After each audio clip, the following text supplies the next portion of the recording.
Run when the rhythm's right. Go into the night. Throw until you're out of sight and you're out of my mind. Run when the rhythm's right. Go into the night. Floating as the river flows, easy as it goes to the ocean.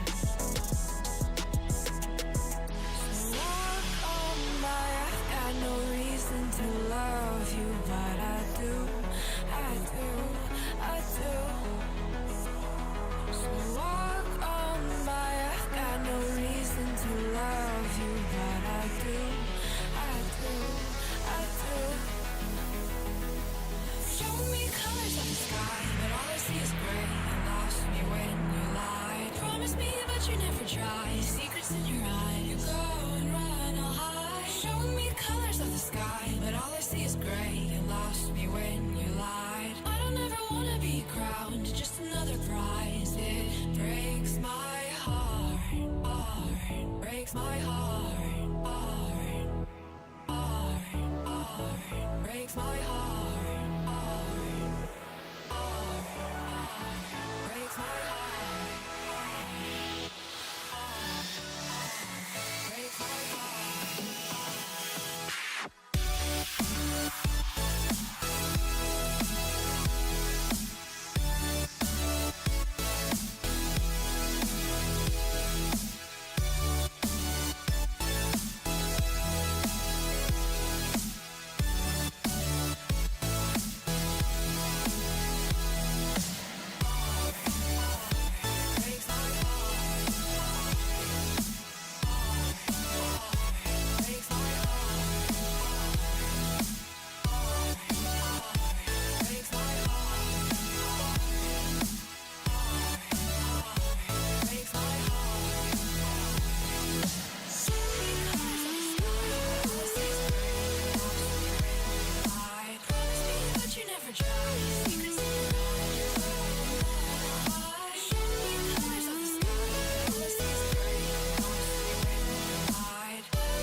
Lost in the midnight blue, shadows of the moon.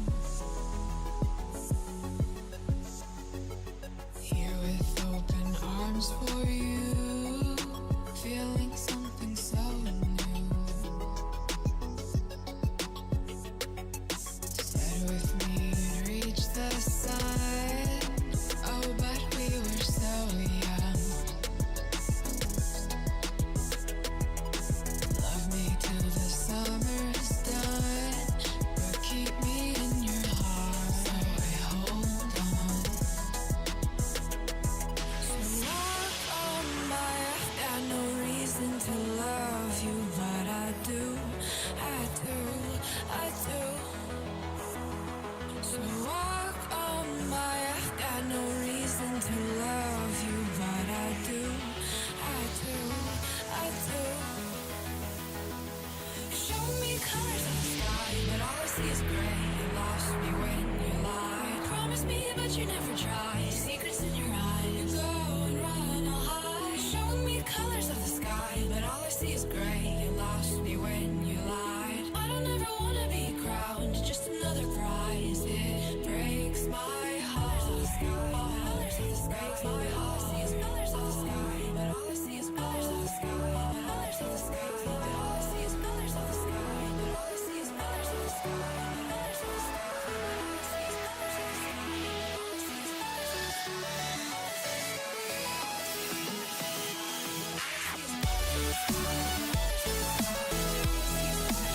All I see is colors of the sky.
to the ground now, and somehow I feel like you don't know me. Shook me to the ground now, I don't even know how. Brought me to a life that you never showed me. Coming from a locked up ghost of yourself, but you're coming from the light.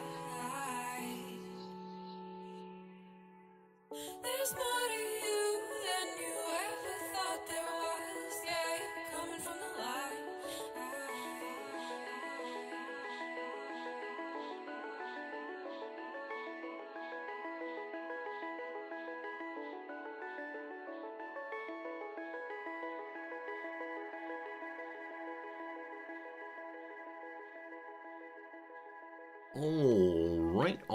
All right. Good morning, good afternoon, good evening, and welcome. My name is Resorty, and to you, one and all, I just dropped my handkerchief on the ground. I say, hello, friends. How's it going? Welcome.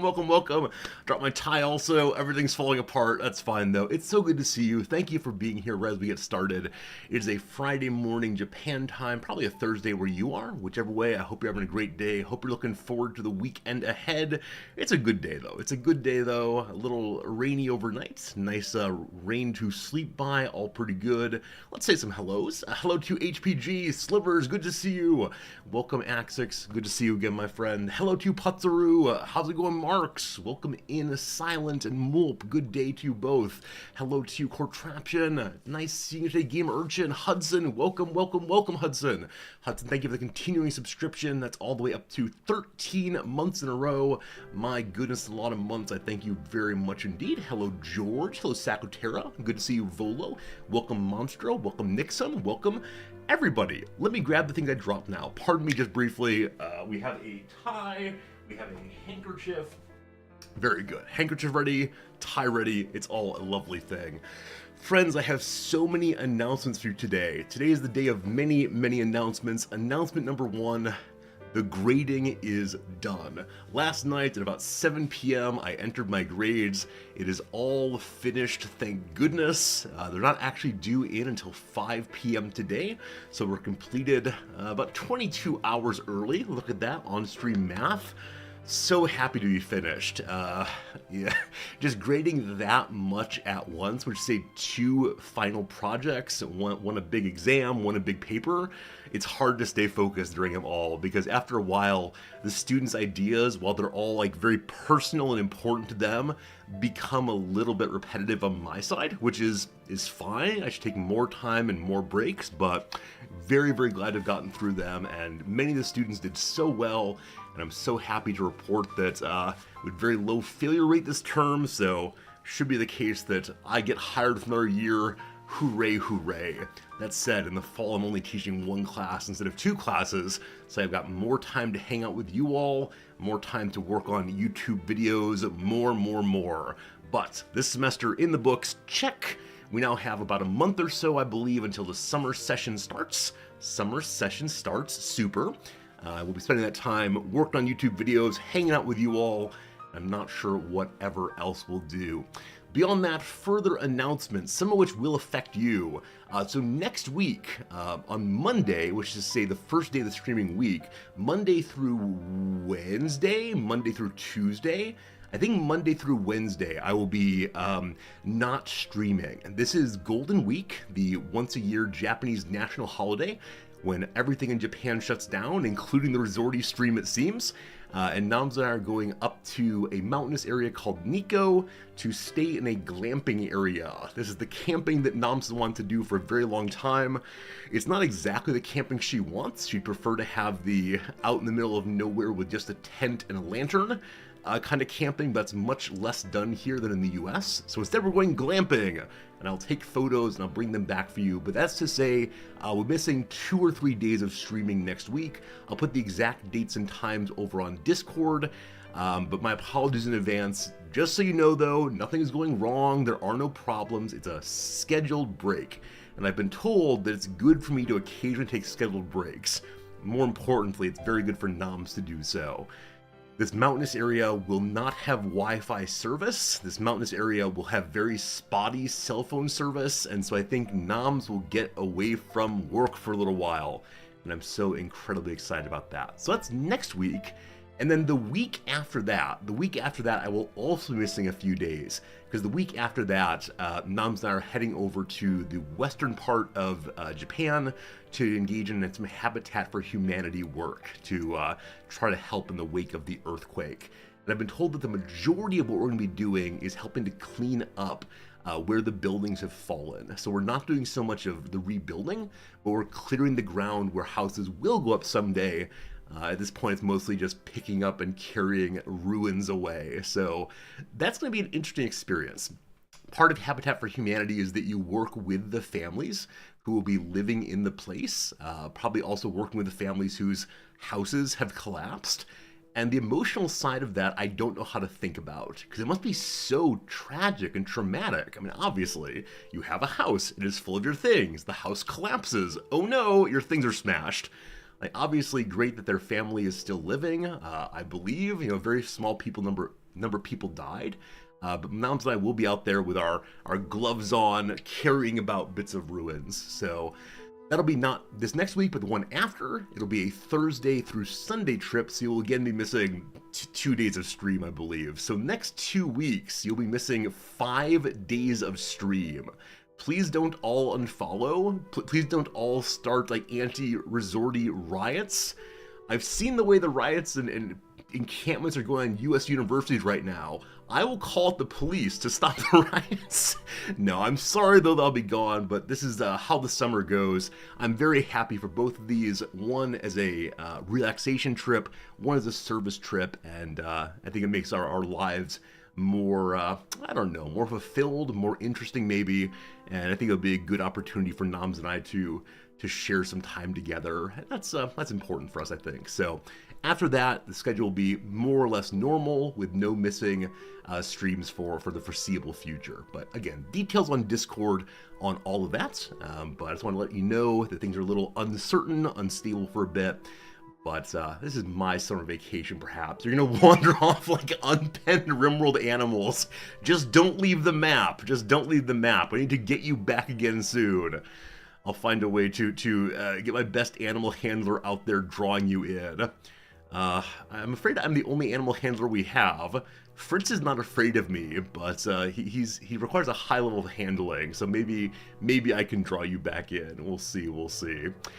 I wouldn't even know where to send the police in the case of a stream-wide riot. This is why last year I sent out New Year's cards, so I have all of your addresses, so I can say, police officers of the world, go to these 170 or however many locations and make these people stop rioting in my stream. You fell for my ruse. But yeah. Other than that, cool stuff coming up for me tomorrow. Tomorrow, Noms and I have been waiting for a long time to go watch the musical Chicago. We'll be doing that tomorrow evening. Should be a really nice time. The lead adult actor from Glee is playing the Billy Flynn role. Matthew Meh something. It's not McConaughey, but Matthew Meh something will be running that, and I'm very excited to see the performance. This performance of Chicago will have the old Bob Fosse staging of Chicago. If you've seen the movie version of the show, everyone's dressed up in different kinds of outfits to meet their character or to set as their character. The original Fosse staging, everyone just wears black all the way through. So, should be a good time, should be an interesting time. I like the Chicago musical very, very much. I, of course, grew up near Chicago, so it's a story about me and my people. Not really. It's a story about jazz and liquor, celebrity, media, different tiers of justice, how the news works. If you've not seen Chicago, strongly recommended. The movie version with Richard Gere and Queen Latifah is fantastic. But tomorrow night, Noms and I will see that one. This is not our first English language musical production in Japan, but it's one of the first. Back in the US, we tried to go see a musical or a stage show every 6 months or so. Here we've been for about 2.5 years now and have only seen one other. So it's going to be good for us, a nice little date night out. Looking forward to that. And on Sunday, we have a business lunch I'm supposed to be meeting some other professors from other universities, and we'll see how it goes. They have English, which is fantastic, but they want to have a very serious conversation about collaboration on research. And I don't know how to say to them, look, at this point in my life, we have streaming. Streaming is what I do. I stream, I read books, I teach a little bit. I think they want us to write a journal edition together where we all write our own little article. Noms writes one, I write one. The professor writes one, and we submit them all together to a journal. I just don't want to. I don't want to. So hopefully it's a nice lunch. We can hang out. We can have some good conversation. But the age of resorty trying to research is beyond us. It's long past. And so now I'll say, hey, Professor Guy, want to come to my stream? We'll see how that goes. Eka asks, how will I handle Fritz when we're away? Yes, so this is our first time being away for more than one night since we moved here. We've done a lot of very small trips, gone for just a day and then back, and we feel okay leaving Fritz alone for just one day. Now we're going for 2 nights, so 3 days or so. And so I don't want to leave Fritz entirely alone. So we have contracted a pet sitter. Apparently the very first pet sitter in Japan. She started her business back in 1996, I believe, and she now has a team of 3 people, and they pet sit throughout Tokyo. And apparently for 3,000 yen, they'll come and spend an hour with your pets. That seems a little excessive, given that Fritz is afraid of everyone. So I've told her all she needs to do is come in, clean the litter, fill up the food and water, and if you want to spend a few minutes, trying to spend time with him, that's fine. But he's going to run away from you the entire time. And she insisted, no, I have the magic touch, no, I can make every animal love me, we'll play for the whole hour every day. And it's just not true. I mean, I appreciate that she says she'll do this. That's the kind of pet sitting attitude that I want. The sense that she will make an effort to spend time with Fritz. But no, the magic touch is catnip. He doesn't like catnip. So of the 2 cats we had previously, Sasha absolutely loved catnip. Sasha absolutely loved laser pointers. Fritz does not care about either of those. Does not care about catnip, does not care about laser pointers, occasionally plays with toys, but what he primarily wants is just to cuddle, but to cuddle with people that he knows already. And so I suspect he's gonna hide. That's just how it goes. Now, as far as the catnip thing, when he was a very tiny kitten and I took him to the vet for the first time, I was told that he had some upper respiratory deformity.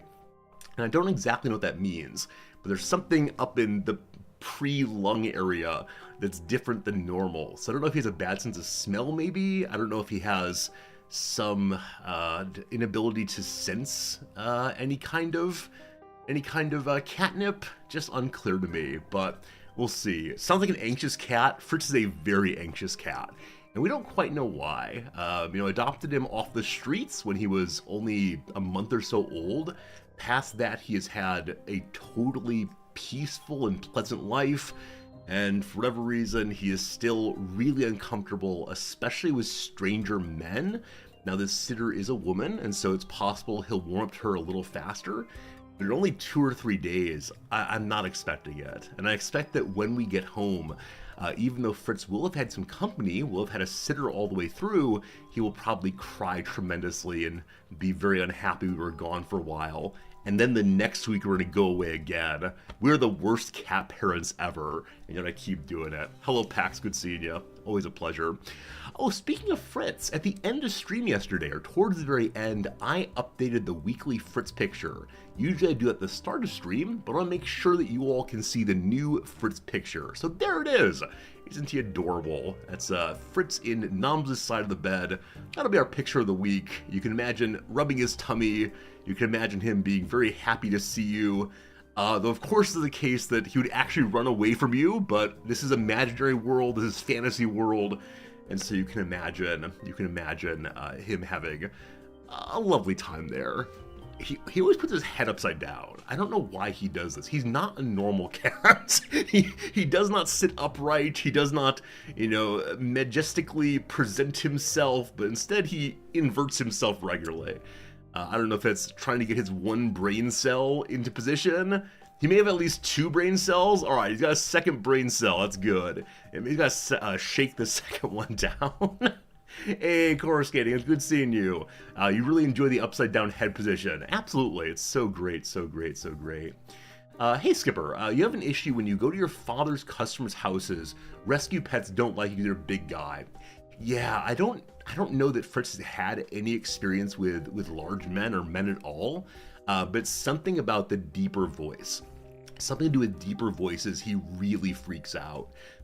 So when someone comes to our house, he gets on alert when the doorbell rings. And even when someone comes into the house, he's only on alert, he doesn't run away. But the moment he hears a deeper voice, off he goes to run into the bedroom. At our old house, he would go and hide underneath the bed, but here we use our underbed for storage. So instead he goes and hides behind the curtains, which is not the best place to hide. Now, usually speaking, our guests don't visit the bedroom unless we're doing a big house tour, and so hopefully it's the case that Fritz can feel safe hiding there. The other thing he tries to hide from, of course, is the vacuum cleaner. And the vacuum cleaner is going to find him no matter where he goes.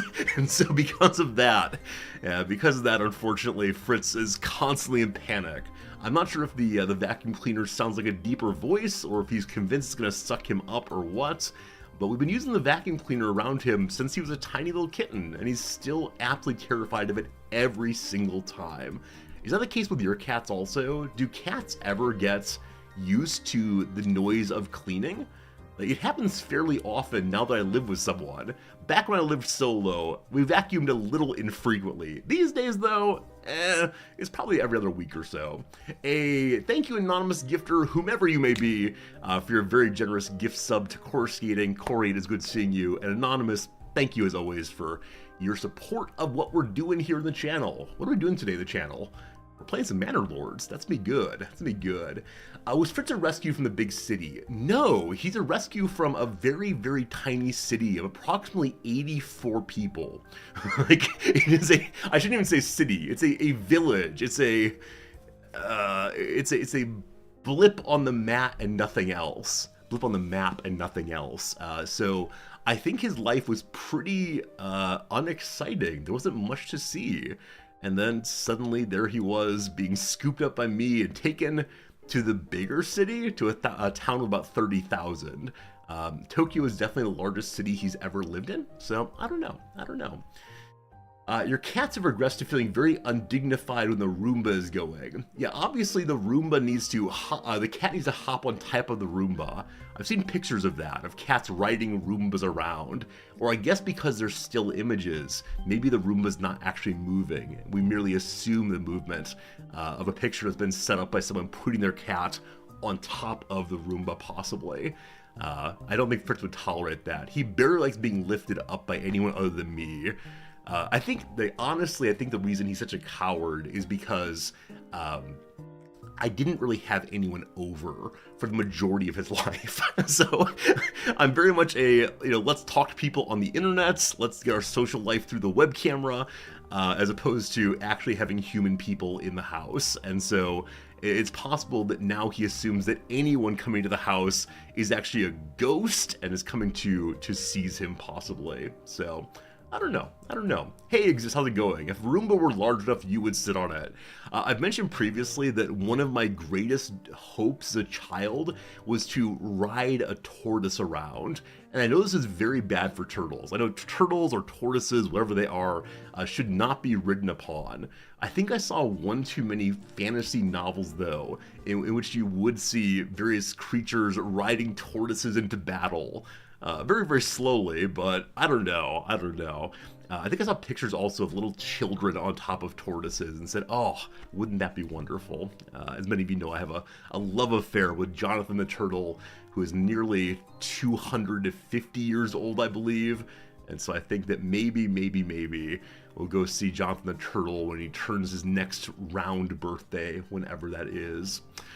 The one other announcement I have for you is actually not a future announcement, or it's less future than one might otherwise think. today I need to end kind of early. And the reason for that is it's our once a semester faculty and staff appreciation lunch. This year, I'm thinking I should probably make a bingo card for the president's speech. Every year, the president, or every semester, the president makes a little speech to all of us about good job getting through a semester. This school only runs because of the things that you do. You all are the educators that make this place worth being. We're in a new phase of the university's success, raising the level of excellence. We provide a world-class It's this speech every single time. And so I think if I make a bingo card, I will absolutely get the bingo all figured out, because every single year it's the exact same lines. So that's going to be at noon my time. So I actually have an alarm set on my old cell phone, an alarm set for 11:20 p.m. I never set alarms during stream because I know some of you fall asleep, and can you imagine hearing my alarm and saying, oh no, it's morning already? But because of the unusual end time, I do have an alarm set.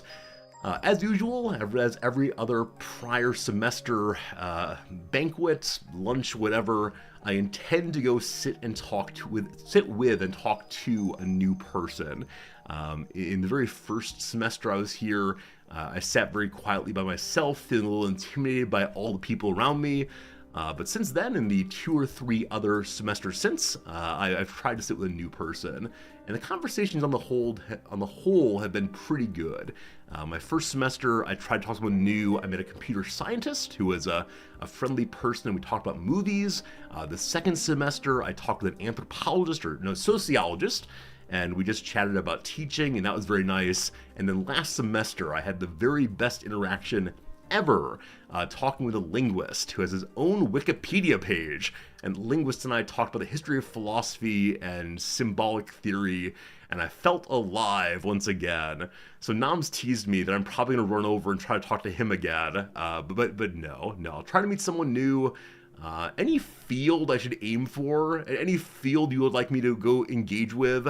I tried to talk to a mathematician, and I don't know, talk to a mathematician and ask them questions that might help me in the crossword. Proud of me, I'm good. Daigle, it's pure force. It's pure force to force myself to go talk to strangers. I despise doing it because I'm not particularly good at small talk. I very much want to push quickly into questions about, like, what's meaningful in your life? What's important to you? How do you enjoy filling your time? But I realize this is a bit much initially, so maybe we'll meet someone new. You want some biology, people? You want astrology? Wait, astrology or astronomy? I could maybe do astronomy. I think we have one person who doesn't specialize in astronomy, but does teach courses in it. We don't have anyone who does astrology except for my students. Man, this year, I have one class session on Galileo, and part of what we do with Galileo in this very quick conversation is about different ways at looking at the same kinds of problems. Right, various ways of approaching questions about our world and our place in it and so on. And so we talked about different methods of understanding oneself, different ways of understanding the world around us. And people threw out all the standards, things like science or religion or meditation, etc. And I had one student who was convinced that the true way to find truth was astrology and tarot. And I tried to get her to explain why this was or what value she found in it, but she wouldn't explain anything other than astrology is truth. And I wanted to make sure she didn't mean astronomy, right? She didn't mean looking at the stars and then doing mathematics. She meant instead, like, reading moon position and so on. And that was hard for me because I definitely was not prepared for that conversation at that moment. And so I talked to her in generalities about lots of studies have shown that there's not any real regularity of what kind of information we get from astrology. And I talked about how many of these astrological fortunes are so wide open that anyone's experience fits into them. They're kind of predictions like sometimes you feel very bold, other times kind of quiet, in the same way that literally everyone else does. And so we kind of let it go. But it was a strange moment. And I think what's always hardest for me is when people will not justify themselves, when they won't explain why this thing is important or good to them, but just say it is and then kind of sit back and be above any conversation. Always a little hard, always a little hard. Friends, an ad break is starting in just a moment here, so we're going to let that ad break run and then get back into our Manor Lords playthrough. And I'm looking forward to it, except for if you were here towards the end of stream yesterday, we got some very nice raids, including from a friend of the channel named Imperial Jedi that we often see when playing these kinds of games. An Imperial Jedi came into the stream and said, "My population in the city is currently 700 people." And I assumed he'd been playing for weeks and months and all the rest, because my population was 24. And he said, "Nope, just one stream, thanks." I think I'm playing the game wrong, friends. When we have this terribly sad little community of people barely hanging on, holding hands and knowing everybody's names and social security numbers, and he has a team of 700 people after a similarly long stream. So I don't know. Oh, we're still on the Fritz screen. I'm sorry. I hope you enjoyed looking at Fritz for a while there. You're back with big old goofy looking me for a moment. How am I liking it so far? Yes, I'm enjoying Manor Lords very much. I think I mentioned yesterday, and I strongly believe that I like watching people work. So even though I'm not absolutely rushing along and getting the biggest possible city with the largest castle, etc., we're just building up gradually. We're playing at the medium difficulty, so I do kind of wonder, were we at the hardest difficulty, would it all fall apart? But it's just kind of nice. We survived through the first winter. Our people's lives are improving gradually. We've managed to get ourselves a little militia. Now, with that said, we had a pop-up at the end of stream yesterday that said, an army has been raised and is marching upon you. The army is, I believe, 16 plus 16 plus 16 people. Or maybe it was 32 plus 32 plus 32. It's a lot of people. Our militia, such as it is only, I believe, 20 people. So it's possible we're going to lose our entire playthrough right at stream start today, and then maybe we can start fresh. Because today, the Manor Lord dev, or publisher rather, sent me an email saying they've released the final early access version of the game. I've been playing on a preview branch, so if we want to, we could update to the same version of Manor Lords that many of you will be playing in only a few days' time. But I was also told that if you change which version of the game you're playing on, it will break the save. And I don't want to start fresh again and end up with 24 people at the end of 5 hours. So we'll see. Only wrong way to play a game is not having fun. Oh, I definitely know that, right? When I say I'm playing a game wrong, I actually don't mean like there's any negative normative claim here. It's not in fact wrong in any sense. It's just there's so many different ways to play the game, some of which I assume are impossible, right? I assume it's the case that everyone advances through the game very, very slowly, building up your sad little families into eventually being like 20 sad little families, then 40 sad little families, not 700 people. So less I'm playing the game wrong, and more I don't recognize the fullness of varieties of ways of playing the game. Let 1,000 flowers bloom, etc. Exists one way you engage with astrology in your classes is you have a passage from the Tetrabiblios Ptolemy talking about the difficulty of the astrologer. That's great. I'll definitely look into that. I don't know that material at all. But yeah, I mean, I think it's fair to say that all modes of engaging with the world seriously, like all modes of investing in our world more than just naive glancing at things, are difficult. If I can show the students how there are difficulties in their preferred methods of engaging the world, that would be good. So thank you for the recommendation. Look at this. This is the faculty lounge I need. I need many of you to help me know things that I should be reading and teaching. So in the future, any suggestions for the things I should be teaching, I'd love to know it. Speaking of teaching, I'm in the midst of putting together a new syllabus. The class I teach has had a curriculum revision, and I did not have any part. I had only a small part in that. So next semester we're teaching different books. I'll talk more about that in the coming weeks, because right now I am speedily reading the books to learn what I've got to go in there and talk about. The class is becoming less lecture-based and more discussion-based, in which the students are largely the motivational force in the classroom's discussion, where they take the text and respond to some portion of it, and raise conversation topics and decide on what they want to discuss. And if this works, I'll be so unbelievably pleased. But knowing my quiet Japanese students, I'm imagining many of them will sit there quietly, waiting for me to tell them what to talk about, so we'll see. I'm not master of my own class, no, I'm teaching a required class right now. At prior schools, I've been, just a normal professor, making my own syllabuses entirely on my own, but here I'm teaching a required humanities class that has a core of 3 or 4 books that must be taught, and then your own choices outside of that. I could teach philosophy classes if I want to, like straight philosophy where I make the syllabus myself, but I could only do that because of who my wife is. I could insist that she puts me on the schedule for epistemology or history of philosophy or otherwise, but that would be nepotism through and through, and so I probably shouldn't do that. I should instead just teach what I was hired to teach where the need is, and that's fine, I suppose. I was already hired in for nepotistic reasons, and every semester when my students and I talk about meritocracy, when I talk about what people deserve because of their hard work and so on, I tell a little story about a friend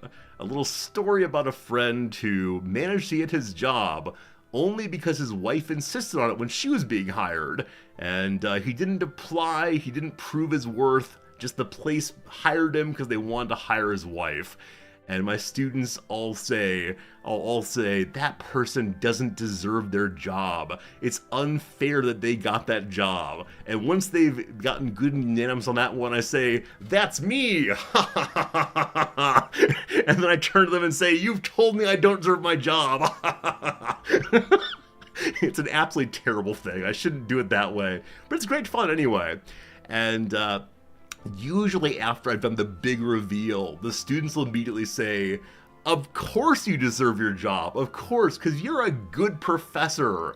And I say, no, the consequences do not matter here, right? The consequences are independent of the question of fairness. The question of fairness is who deserves the outcome, right? Who deserves the possibility of being a good teacher or not a good teacher? There are many other people who could do my job, and the students grumble a little bit, but it's a fun time. We have a fun time. Don't bring my kinks into the classroom. It's not that I enjoy the students suffering. I just enjoy it when the students think about an issue in the abstract and come up with like really firm commitments. When they're ready to say, this is what I believe. And then I say, how about this concrete case?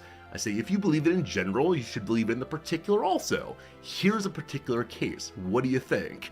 And then suddenly they realize, oh, it's really easy to have big commitments in the abstract. It's significantly harder to actually live them or put them into practice in the world. Partially because the students feel very bad criticizing other people's actions or lives or decisions. The abstract story, very easy. There's no one involved, no one's feelings involved. But then when it comes to a real person, you have to say, you don't deserve that, or that wasn't fair, or that wasn't right. They really bristle. They don't want to ever tell anyone else that things are not correct in their neck of the woods. They have this relativistic standpoint that feels safe, right? Because then people can't criticize them either. But yeah, it's a fun moment. It's a fun moment in the class, and I'm always surprised that one-year students don't tell the next year's students it's coming, because it would destroy my entire story of the day if a student raised their hand as I started my goofy story and said, this is the professor, don't let him trick you, this is the professor. But I only have so many stories, and if I want the class to work well, I have to use my stories at given times, and so if they ruin the stories, I'm not sure what we're gonna do. Anyway, that's enough blather about this and that. Let me go ahead and grab a jacket, and we'll see what is going on. If they call out my stories, I should fail them. See, this is something I do regularly. I've mentioned a story very recently, so this is not a good story to tell too often. But yeah, the students often insist no one deserves anything, and then I say I'm just gonna fail them. They don't like that at all either.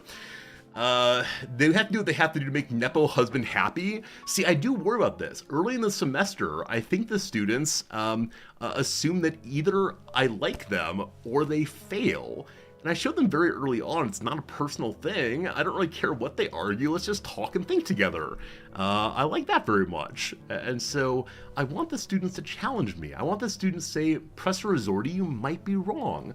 But especially in Japanese culture, that's just not done. You never attempt to challenge the person in authority. Now, some of my students, because they are at this international school, are interested in trying a little bit and just saying, Professor, here's what I think. And I love that moment for them. I think it's such an important moment of growth and blossoming for the students. I don't know how to encourage more of it, though. Yeah, from the outside, it's very easy to say that Japanese culture is very robotic or deferential towards authority, and I don't like that at all, right? I'm just some guy. I don't want to be an authority. How's it feel to be the man? Absolutely terrible. Anyway, let's play some Manor Lords, my friends. We are only a day or so away from the official early access launch of this game, and I am really excited for it because I believe that many of you are also going to play it and also going to love it. Yesterday, we had so many viewers stop in to say, Resorti, I am over the moon excited for this game, and I understand why. It is a game that does a lot of things very effectively. It's a game that allows players to live out their Manor Lord lives and have some peasants. And that's all I ever want to do, is to have some peasants. So we'll see how this goes as we continue our second day of the playthrough. And I believe right now we're in the process of building our very first castle. We return once more, watching this sad little peasant walk his way out there. This will be our castle. It is not anything especially attractive. It takes so many materials, 5 timber, 20 planks, 15 stone. You might say, that's fine, the little workers can haul out there. Someone decided he wanted to live kind of far away from the peasants. So, our home is here. Where do the peasants live? Oh no, all the way over here. So those little characters have to carry absolutely every single item all the way across the map. And that's one difference between this game and some other builder games, is characters genuinely have to move everything around. There is no instantaneous travel of characters or items or anything else. If they want to use something, they must really individually walk over and get it. So someday that building will finish, and I'm not quite sure when that is. One second. Oh yes, these are the armies on the march right now. Are they coming for me?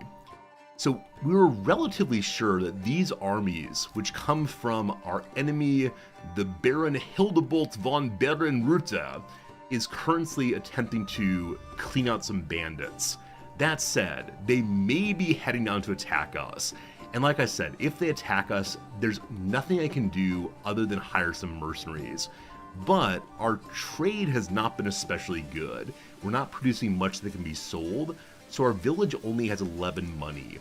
To purchase the fanciest of the mercenaries to support us, we need 110 or 120 money, so quite a bit more needed. At the trade depot here, we are currently trading out what? So we're trying to export stone and planks both. Oh, we're actually trying to sell a lot of planks. We gotta stop that. Get planks back up to 25 or so, and the stone will keep 20 or so as well. What do we have we could in fact sell? There's food. We could sell food. As of right now, we have 4 months of food and 9 months of fuel. We could sell some of that possibly. As far as weapons and such, we have absolutely none remaining. Our troops are militarized as much as possible, so we'll see. Oh, the money has to be not in the region, but my personal pocket. Fluffy, thank you for knowing that. So, thus far, I have not taken any taxes from my people. I've allowed them to keep their money to help the little city grow. And because of that, we are personally impoverished. Now, we've been told that once we get our castle made, once this beautiful home is constructed, we'll then have a personal retinue. And that personal retinue will allow us to defend our territory a little bit more fully. I just hope it gets built before these folks show up. Also, we had a pop-up saying there are more bandits nearby. So where is the newest bandit camp? Right here, actually. So much closer by. I'd let you go fight that, but I'm going to hold on until we know what's happening with these folks. Their effectiveness is getting increasingly low. I think it's in the rain that archers are not especially good. They're marching this way. That is the direction of either a bandit camp or my people. So because they're kind of spread out, I wonder if it'd be a good idea for us to try to go fight the archers straight away. But they do have swordsmen behind. We have spearmen. I don't quite know how different kinds of enemies interact, or different kinds of units interact. If there's a rock, paper, scissors where spearmen are good against this and swordsmen are good against that, etc., etc. But we continue to live in fear back here, and pretty sure they're coming this way. So hope you're looking forward to a brand new start of this playthrough, a start in which we learn to grow faster possibly. How's my ox? The oxen are great. This is Op the Ox. This is, oh, sorry, that's Spot the Ox. Spot and Ot are two oxen. Now the oxen are able to carry some items with them. They're able to haul timber out to construction sites, but they're not able to haul anything else, unfortunately. There are little hand carts that can be used, and I believe we have one of those set up right now. If not, our construction people have to carry each thing individually. Also, yesterday I turned up the volume slightly because people were saying they couldn't hear the music. I'm going to turn it down just slightly now because I think it is as loud as my voice is, and I hate talking over the game, so hope that volume is a little better for us all. Every moment I look here, they're getting nearer. Okay, interestingly, it's no longer raining. It's now foggy. And the effectiveness is still about 60. So they might be running to get to my base. Running along is one element of the character's willingness to fight well. But they appear to be walking, and I'm still not sure where they're going. I gotta ignore them. Gotta ignore them and focus on other things. So as of right now in our city, we have open living spaces for two families.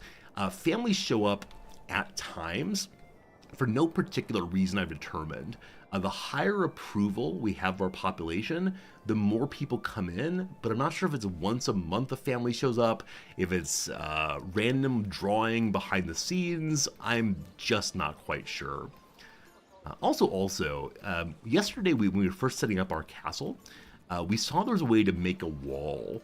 Apparently some people have been trying to use the wall from your castle, not only around your castle, but instead around the entire city. The dev has made a post saying, please don't do this, it breaks the game. So I believe there's been some talk of the dev turning off that feature until eventually it won't break the game. But how clever are people? Right, the one mode meant to protect a castle, you say the entire city is my castle, thank you very much. So it's kind of fun. We have the one family still unassigned. I think what I'd like to do is to assign someone to the storehouse. There already is someone there, so I believe the family from the storehouse will be bringing items out. So one person is peddling items at the marketplace, one person is waiting for a reason I do not know, and then one person is hauling things. They're transporting firewood. I don't know to where. That is happening. Hey, Snowline, excited for Manor Lords. Yeah, definitely excited for Manor Lords, being a lot of fun. Hello, Klaus, how's it going? I don't know if I follow the NFL at all. I do not follow the NFL even a little bit. But the Child Bears have a quality quarterback That's great. My family who does follow football will be very excited for that, because I am near Chicago, of course, or I grew up near Chicago at least. Hey, expat brat, I like your name very much. You managed you managed to break quite a few things in your playthrough. So far, I've broken nothing. Apparently, I'm playing the game the way it's supposed to be played, which say very slowly. Still not sure what they're doing. So one thing I'd like to do, our wild animals are very, very low. Now, my hunter is only hunting down to... Where are we? Where do we live? Our hunter's only hunting down to 7 or so animals, which means that the 3 here will never be hunted. So I think once we're out of meat, which is happening right now actually, we should move them from being a hunting camp to a berry camp instead. The berries will be around until the winter, so let's do just that. The forager's hut, we'll just throw along the side here, snap it in place along the road. Back that far feels a little excessive, but okay, video game. And then we'll make a road out to it. And then move the family from the hunter over to the forger instead, once the construction's done. This construction is 1 and only 1 timber. As of right now, we have 24 timber, which may mean we don't need a family on logging anymore. Indeed, we have so much timber, we'll strip that. Hello to you, Daigle. How's it going? No. Daigle, that's a cool question. I do not want to address it on stream, though. If you want to make a post over on the Serious Discussion channel on Twitch or on Discord, I promise I will answer it after stream. But no, that kind of question I think requires some real thoughtfulness to answer well. It's a question about immigration if you're not reading chat. And yeah, I don't want to just pop off unless I don't have a good answer. So let me think about that one and get back to you later. But definitely classism is part of the answer, I guarantee it. Hey, Resorty, let's talk about religion for a while. Resorty, you know what we should talk about? How about some politics? But thanks for the good question. I'd like very much to give a good answer, but I can't do that live, unfortunately. Hey, J-Man, how's the game? I'm loving it. Like the slogan for Burger King, or maybe McDonald's, I don't recall which one. Da-da-da-da-da, I'm loving it. All right, so close to being built, so close. So, other than bringing in more families, I'm not exactly sure what I can do to improve the city. We can check and see how people's happiness is with their supplies. As of right now, everyone seems fairly pleased. These people, level 2, would like more. Right now we are mostly just level 1 families. They'd like a tavern. Once they have more families, we can do that. Hey, Wi-Fi's gone. Does the game have any kind of era-changing mechanic? No. It's similar to Anno, if you know Anno 1800 or Anno 1800. It's similar to that in that you do change eras a tiny little bit by changing the kind of houses that people have. And so higher tier houses can do more kinds of work. The lowest tier house, the level 1 house, is able to grow veggies or have goats or chickens. As you go to level 2 houses instead, they're able to begin sewing, they're able to begin making armor, etc., etc. And that's pretty cool. A region is being claimed. Hildebolt von Berenruta is claiming Zeowa. Sorry, Europeans. So, the army that marched forth, is that what you're claiming here? No, this area is called Nusloa. He's claiming something with a Z. Wow, so you can claim non-adjacent territory. I did not realize that. So, in response to the claiming, we can resolve the claim on the battlefield. We can use a king's favor, coming soon, or we can negotiate and offer him money to stop it, coming soon. So as of right now, if I want this fellow not to take this land, then I need to attack. So that is something I probably can't do right now, because he's shown us his army, and it is substantially larger than my army, so not much to do there. Wait, his army is partially... They're all mercenaries? Wait, light mercenary, light mercenary, light mercenaries. So we actually haven't seen his proper army. But how does he have that much money to afford mercenaries? Wow. What that suggests is that he knows how the economy works, and I definitely don't. Hey Cypher, how's it going? You read there's apparently a Wrexham player in the Deadpool and Wolverine trailer. Yes, in the bar scene. In the background, there's a fairly tall man with a small beard. His name is Ollie Palmer, and he is the goon of the team. That's not quite true. Of the strikers, he is the goon. His primary job is to push the defenders out of the way and to jump and get headers, which he distributes forward to Paul Mullen, the team's superstar. So I'm kind of wondering how many Wrexham players will appear in the Deadpool film. I'm hoping all of them do, to get even more worldwide attention on the good people of Wrexham, but it was a fun little moment to see my interest, my special interest of football with Wrexham, show up in a different media property. So, all pretty cool. All pretty cool. Maybe the opposition got a giant loan from the bank.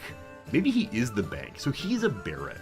I'm actually not sure what our title is. I don't think the game has told me exactly.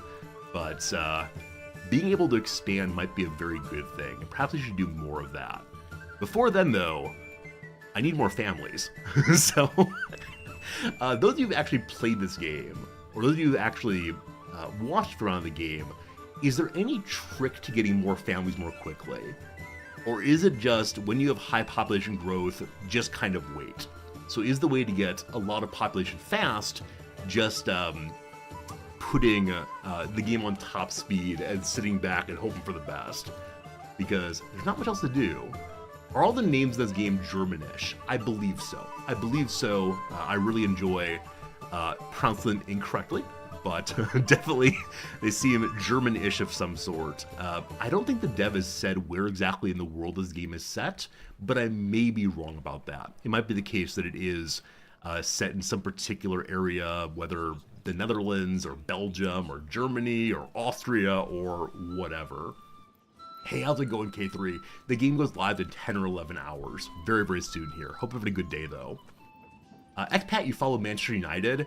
When I was a youngster, I followed Man U and Arsenal. I loved watching David Seaman especially play goal. But these days, I do follow Wrexham because of the behind-the-scenes information. The behind-the-scenes information about who the players are and what they're doing. And so I love knowing the team, not just as their plays on the field, but also their personalities and their family stories and the silliness they get into throughout the year. It makes the team more alive to me. That's pretty cool. Maybe this is modeled after Francia. All right, where's Charlemagne? We must invite Charlemagne to come spend time with our little city here. That'd be grand. So I guess the way to potentially make more people move in is to try to satisfy more needs. The one set of needs not being satisfied are on the level 2 burgers. So it might be time to just make a tavern. But to do that is a lot of construction. And I don't want to set more construction jobs. So this one has all it needs. I'm going to raise this priority up all the way. So hopefully it gets done before the Manor Lords Manor gets done. I'm going to lower its priority by 1. I believe it's very high also. There you go. Does anyone know what the price of the game is? No. So Hooded Horse, the publisher, had their CEO write a really nice post over on the Manor Lords subreddit. And it explains why the price has not been made public yet. It said 2 things. So number 1, on Steam, one sets different prices for different regions. And some of the places are denominated in dollars, even if dollars are not the local currency. And so there's a worry that if they publicize this game will be however much USD, then people in those less strong economies relative to the US will then say, oh no, the game is far too expensive for me to ever afford. The second thing the CEO said, though, is that Hooded Horse will never use AAA pricing. Hooded Horse is not doing that kind of thing, especially with early access games. So it'll be a reasonable price. $20, $30, $40, somewhere in that neighborhood, I suspect. This game does seem to me like one that is definitely worth the money, at least in my experience so far. It seems like one that is absolutely, absolutely enjoyable, and I want to support small devs doing small dev things, so it's all pretty cool. But I'm sorry, I can't say more than that. And if anyone would pull up the post from the dev over in Manor Lords subreddit, I'd appreciate it. I'm going to add a road. I'm going to add another road, because roads are free in this game. And also, this will help our people to get around a little bit more effectively. So we'll make some loopy curves as we go. Little loopiness from here to there. And we'll attach this way. Does that help at all? No, probably not. But yeah, I do very much enjoy making roads that aren't merely 90-degree angles like this one. But it is just so far away. So far away. You really appreciated what the game is not post. Absolutely. We started yesterday's stream by reading out the way in which the dev says this game is not Total War. This game is not a CK3-like. It's definitely inspired by those games and brings together a lot of different genres instead of just being a simple banished-like city builder. And I love that so much. But as I said yesterday, one of my favorite things about this game so far is how transparent and thoughtful the devs and publishers are being. There's some devs, some publishers where you get what you get, and their only public statements for the game releases are, "Our game's coming soon, make sure you buy it," right? And that's understandable. You want people to buy the thing that you made. But at the same time, I really appreciate, really enjoy that the dev here is giving a lot of background information and is clearly so bought into this game doing well that, yeah, I really expect that it will do well and he'll keep working on it. I think I saw some posts on the dev that said right now he's in the process of hiring additional people to work on the game, because he's going to need a massive influx of money pretty soon. So this is one I'm excited to follow. It'll definitely be in our normal rotation as more and more updates happen. Okay, so I think at this point, the enemy has come to our border. They haven't yet come in.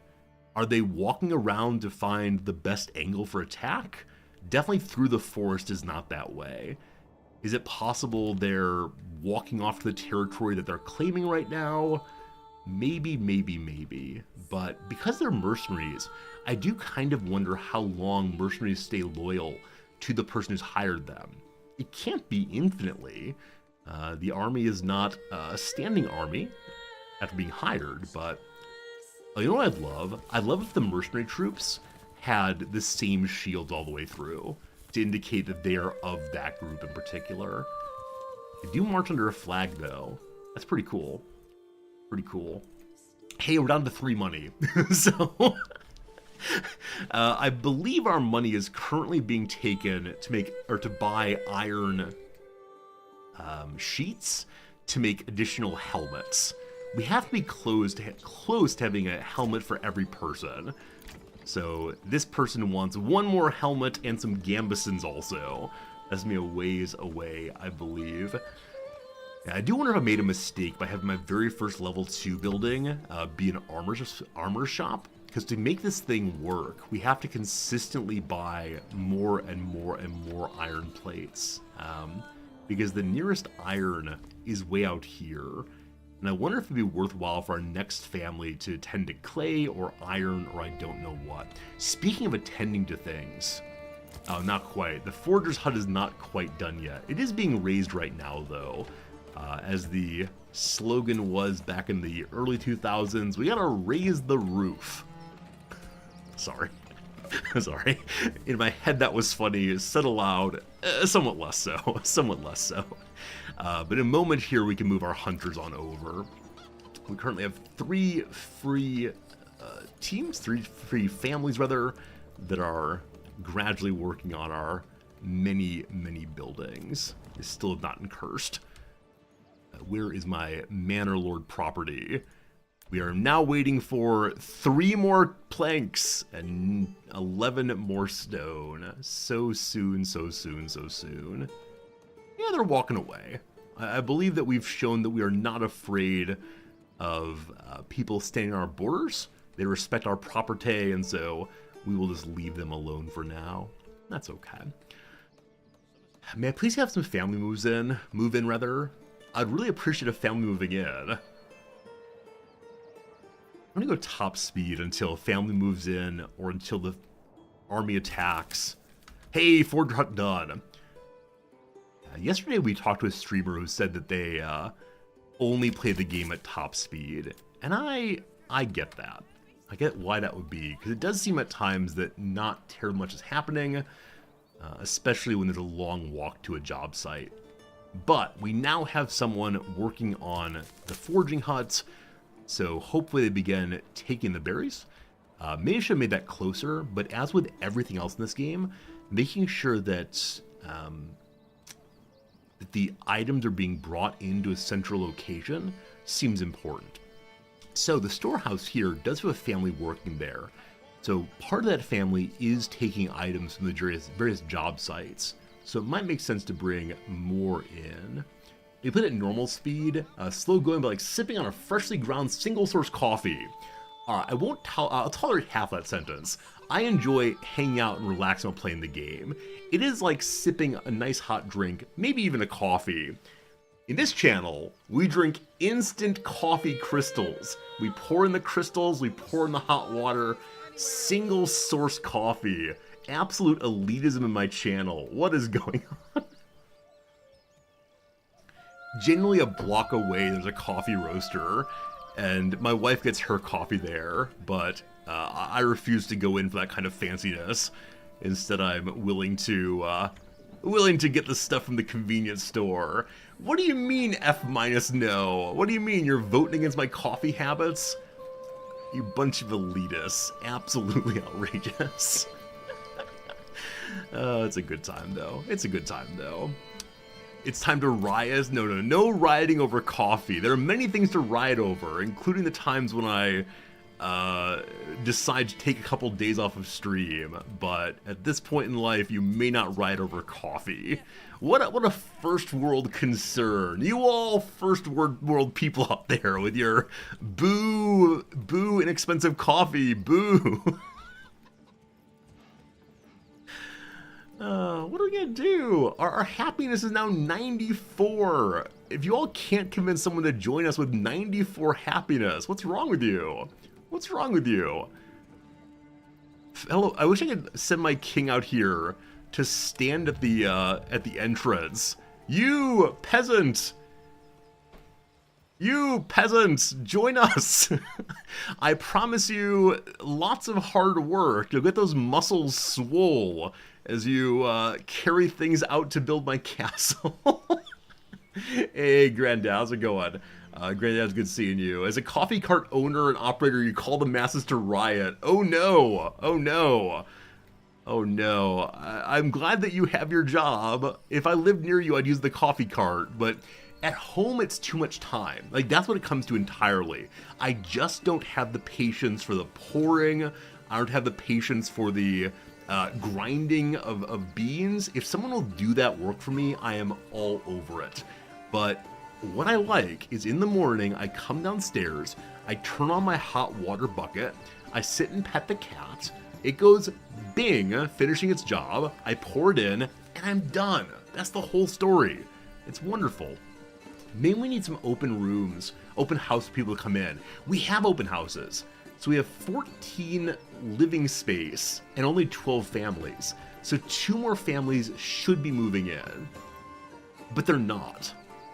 Is this the part I say the game is bugged? Is this time I say, don't buy this game, it's a buggy mess? We can build even more houses, I suppose. But there really are houses here that are... That's phone's full. There really are houses here. There really are...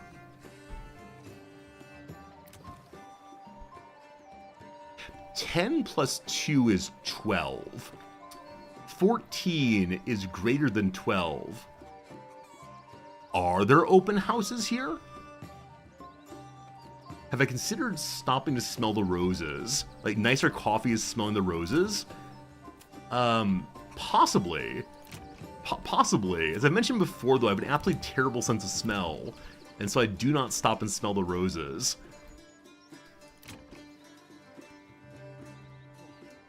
Wait a second. Wait a second. Wait a second. The game is not the problem. I am the problem. When a family becomes level 2, do they remove themselves from this work pool? I mean, I know I can't assign them anymore, but do they not show up? And so I need to keep track of how many level 2 families I have. No, we have 10 level 1 families and 2 level 2 families. So 12 families, again, is fewer than 14. Well, let's build more houses. Maybe that's the issue. Maybe bandits are moving in and claiming they're property owners. They're refusing to pay their taxes. Maybe. That looks weird. Gotta do the front side first. Alright, move on in. Welcome to the base.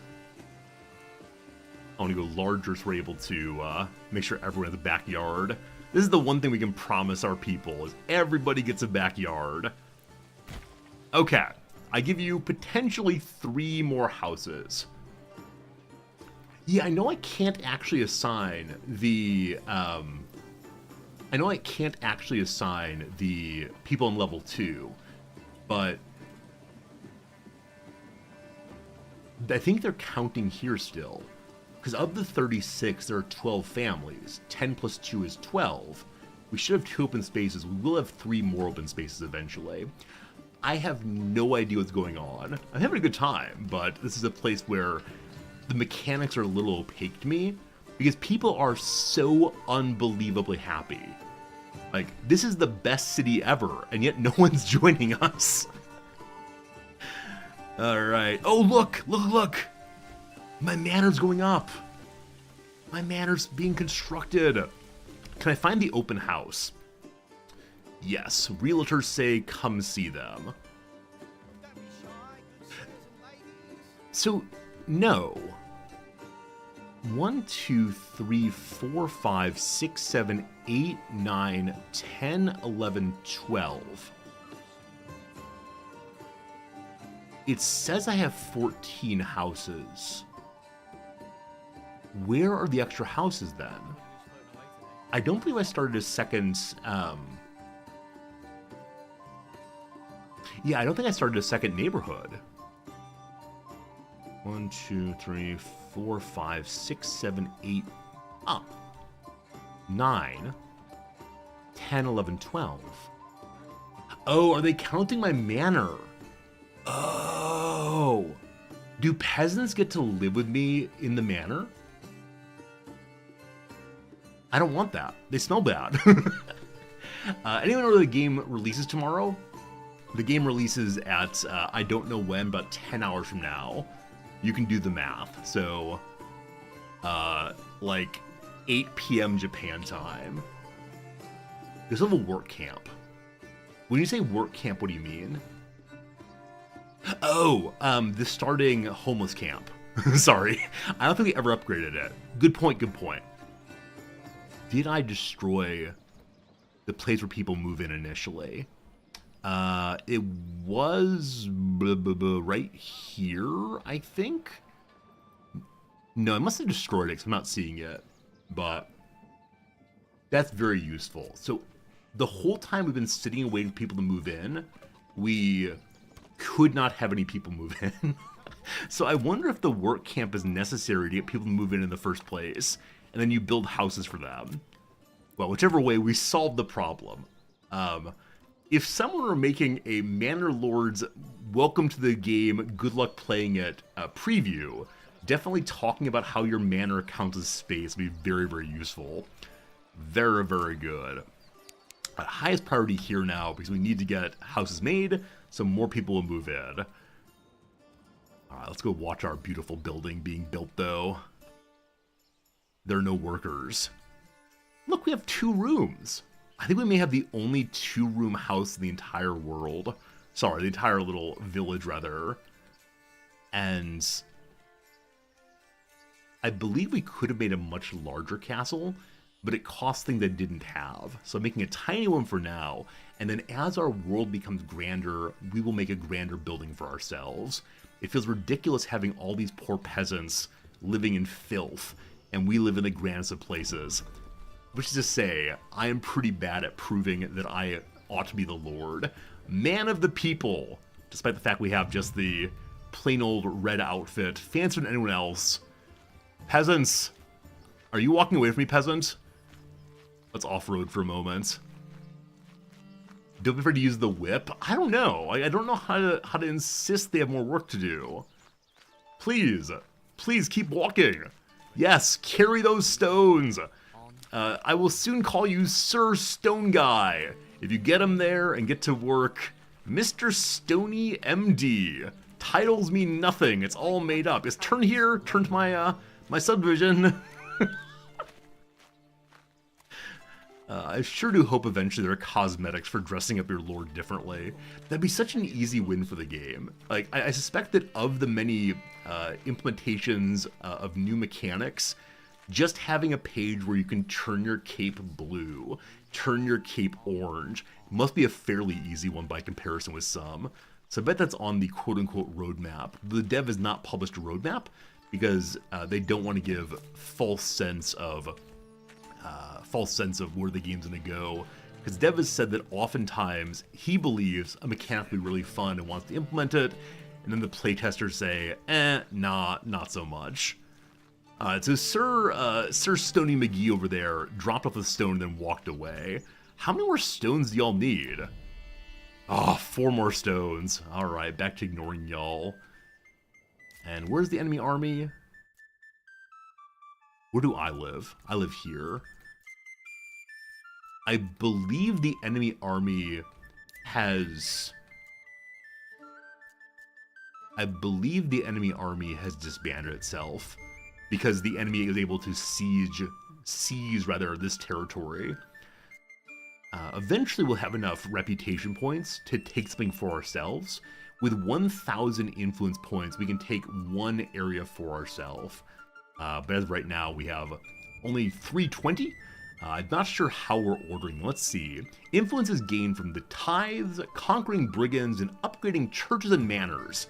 So I'm guessing once we have the manor built, to the manor born, we'll get 250 influence. And then, once that's built, I'm going to take all the men on a mission and go attack the bandit camp here.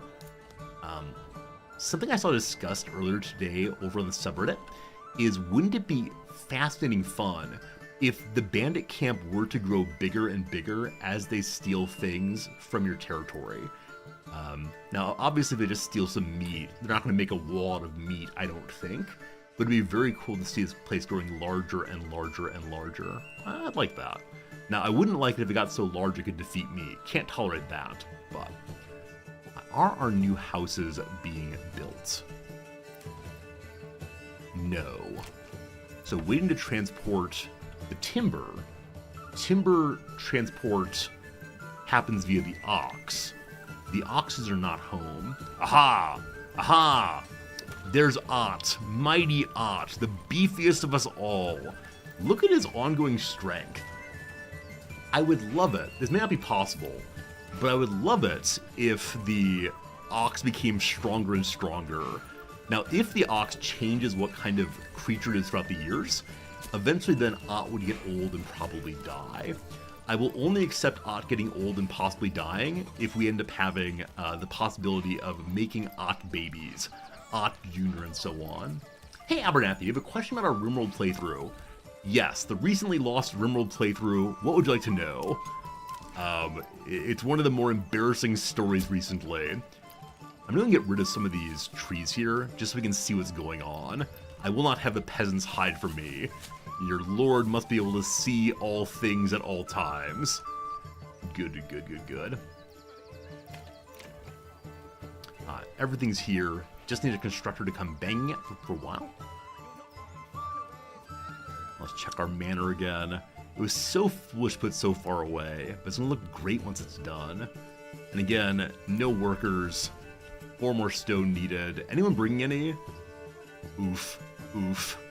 Oof. So we have 0 stone left. I believe it's the case that the stone in the stone pile here is already committed to construction.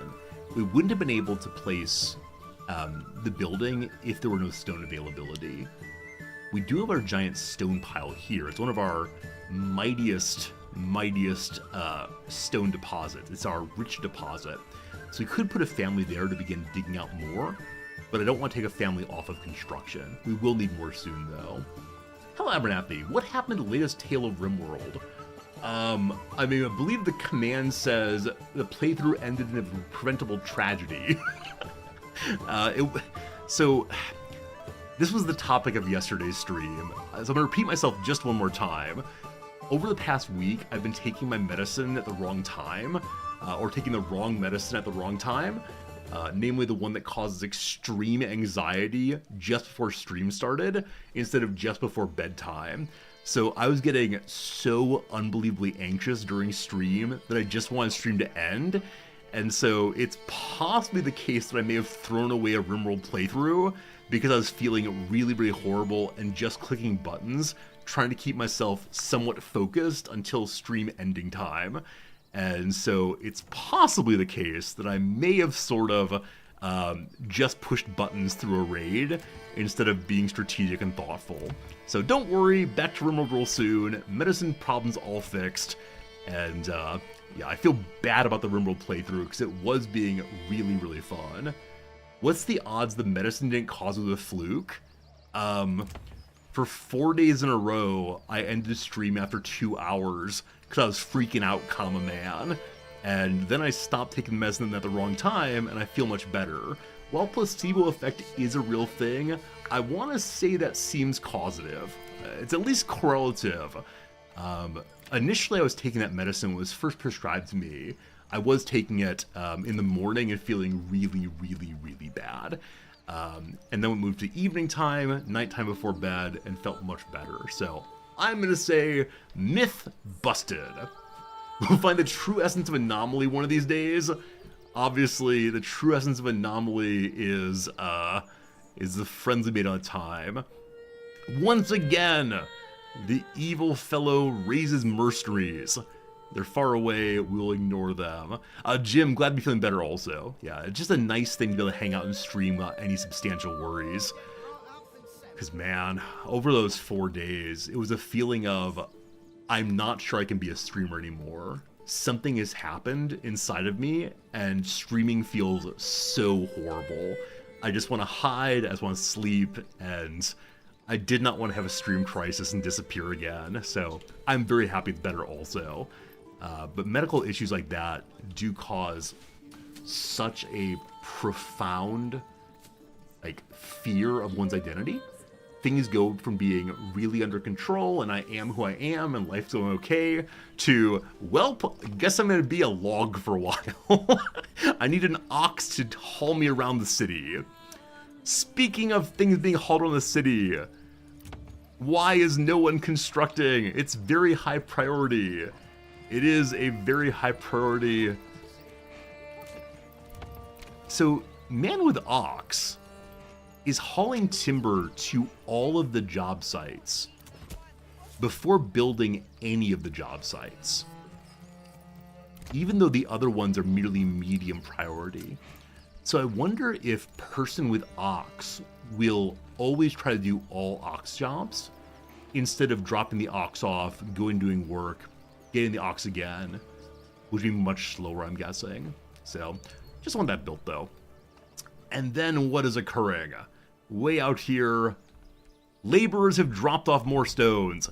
All of the resources are there. All of the resources have arrived. It's taken genuinely an hour of gameplay. Who is the chosen one that will actually do the work? Worst decision I've ever made is doing that. Alright, just more families needed. Just more families. I wonder if the construction priority is only determined at the start of construction. If our constructors are locked in on making the manor, if they won't attempt to change jobs until they're finished making the manor. But I saw someone walking down this way.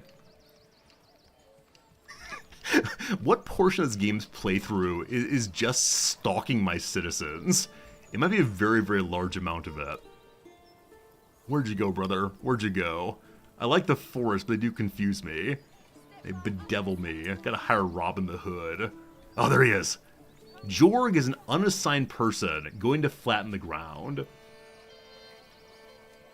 You're sure building our manor isolated from the village won't bite us? It's an aspirational manor. The people will see us upon the hill, shining brightly, and say, oh, someday, if I work very hard, I too can live on the hill. I too will be the Manor Lord. And they won't. They definitely won't. But don't tell them that. It's important they believe. What happens if Robin Hood decides I'm the rich? I've got 0 money. All of the money has been given to my people. All one of it. We over here are in the poorhouse. Because for right now, we have no house. But finally, they're making this home. I wonder if we'll instantaneously have someone move in. I wonder. But we have to remember we're always 2 houses that are really not houses. No building there. Back to here. And I just wish to watch. Houses, houses, houses going up. I think part of the reason I'm excited for this game is it does feel like a game with so many possible ways it can go. It's the same thing as when we first started playing RimWorld half a decade, 14 years, back in the before times. We started playing RimWorld. I had this feeling of this is a really fun game, but they could add on so many other mechanics and features to make it bigger and better and really enjoyable. And Tynan did.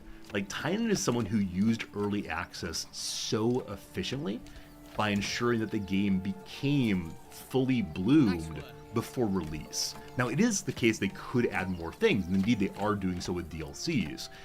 The world map caravan events are still kind of not super fun in my experience. But I love about this game. It feels like an open canvas upon which to draw. Also, I wonder if we'll have a family instantaneously move in. If we do, I'm gonna be very, very cranky. Just be ye prepared. Crank is coming. Construction is finished. How long till people move in? Start your stopwatches now. We'll have 3 houses soon. Alright. Alright. Anyone coming to the very far away building? Anyone? Anyone? Oh, I see people walking. I see people on the way. They're on the march. Like freedom. They're going to construct. I will accompany them on this, the most important labor they've ever done. Hello, peasants. You're carrying your hammer. You're carrying your... What are you carrying? What is that? Oh, it's an axe. Are you going to cut down my... He constructs, she destroys. They're the twin spirits of humanity, creation and destruction. This is a very long walk. I need a horse. So, actually taking this walk ourselves, I now realize how ridiculous it was to build quite this far. This was perhaps a bit silly. Like, we honestly cannot... And we can see the stone pile there, but we can't see the village. I wonder if we'll ever get the army to come save us. I'd love to have a terrain modifier. I think something the game could have long term is a way of hiring the peasants to build a mound to put your castle upon that mound. Now, over the long term, as we discover more and more territory, I am looking forward to making the peasants pull down and rebuild our manor, so we're able to have the world's best location. Friends have been streaming now for about an hour and a half. It's time for a little ad break. That little ad break is going to be filled not with video gaming, but instead with video gaming. It's time for today's crossword puzzle. Most exciting content on Twitch. It is time for a Thursday puzzle, so we'll get this done in mere seconds, I believe. Here we go, friends. Welcome to the crossword. A psychic's purported ability is ESP. Bottle flipping in the 2010s, a fad. Chipotle option for short, I have no idea. Word with salad or bagel, egg. Clubs, for example, it's a suit of cards. Whittled down is to pair. What Prince Naveen is turned into in a 2009 Disney movie, The Frog. Intentions or aims. Force female, doe a deer, a female deer. Chipotle has guac. Haim or cream, for example, are trios. Blank woman other. A Booker Prize winning novel by Bernadine Evercito, it's girl. Anybody blank home? Sacks for steeping. Tea bags. Decomposes rot. Clear favorite at the bar. It's some kind of alcohol, maybe ethanol, I don't know which.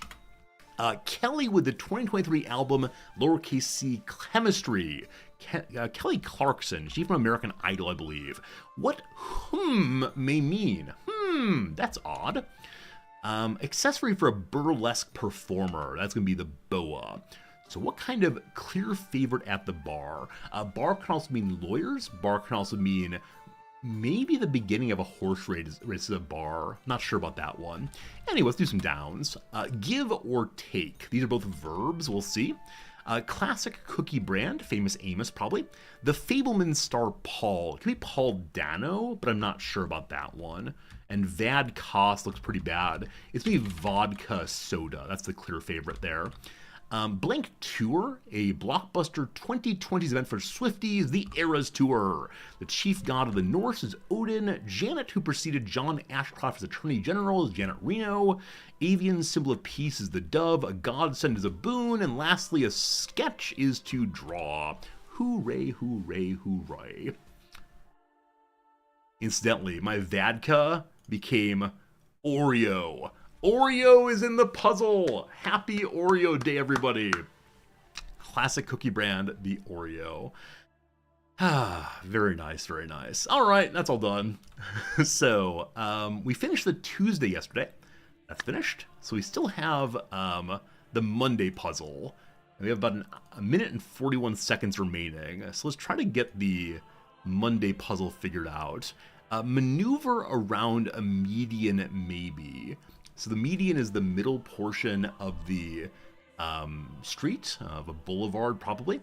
A median can also be a mathematical median, so a number towards the middle of something. Let's see, median, mode, range, average. These are words. Bearer of some iconic buns. You think bearer is carrier? It's probably Princess Leia bearing them upon her head. That's Lane. Brilliant display. So acing something could be a brilliant display. Unsure. Manage. So like get by is to manage possibly. A typical lobby fixture. So lobbying, of course, is engaging in politics, getting people to vote for you. So a typical lobby fixture is a bribe. It could also be a sofa, could also be a chair at the dentist's lobby. You read the Highlights magazine for children, learn what Goofus and Gallant do. Pet microchip technology. It's RFID, which stands for radio frequency identification, maybe. Idyllic plot, a plot of land, Eden, surely. Code associated with letters. Code with letters starting with a J. The letters SOS are a kind of code. Aquarium or insectarium, I said jar. It had to be a very, very large jar to be an aquarium. Oh, incidentally, I haven't shown you all yet. I need to take a picture this weekend. Maybe 5-minute walk from here, there's a pet store that has a terrarium out front, and it costs, I believe, about $5,000. It's very, very expensive, but it is absolutely huge. It's this terrarium that's been sealed for a very long time. It's a complete ecosystem.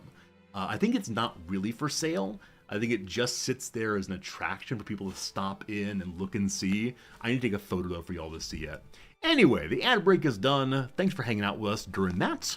We'll see if we can get more things done here. Is the glass bell. So I actually don't know enough about words for that. Let me see if it's a glass bell type.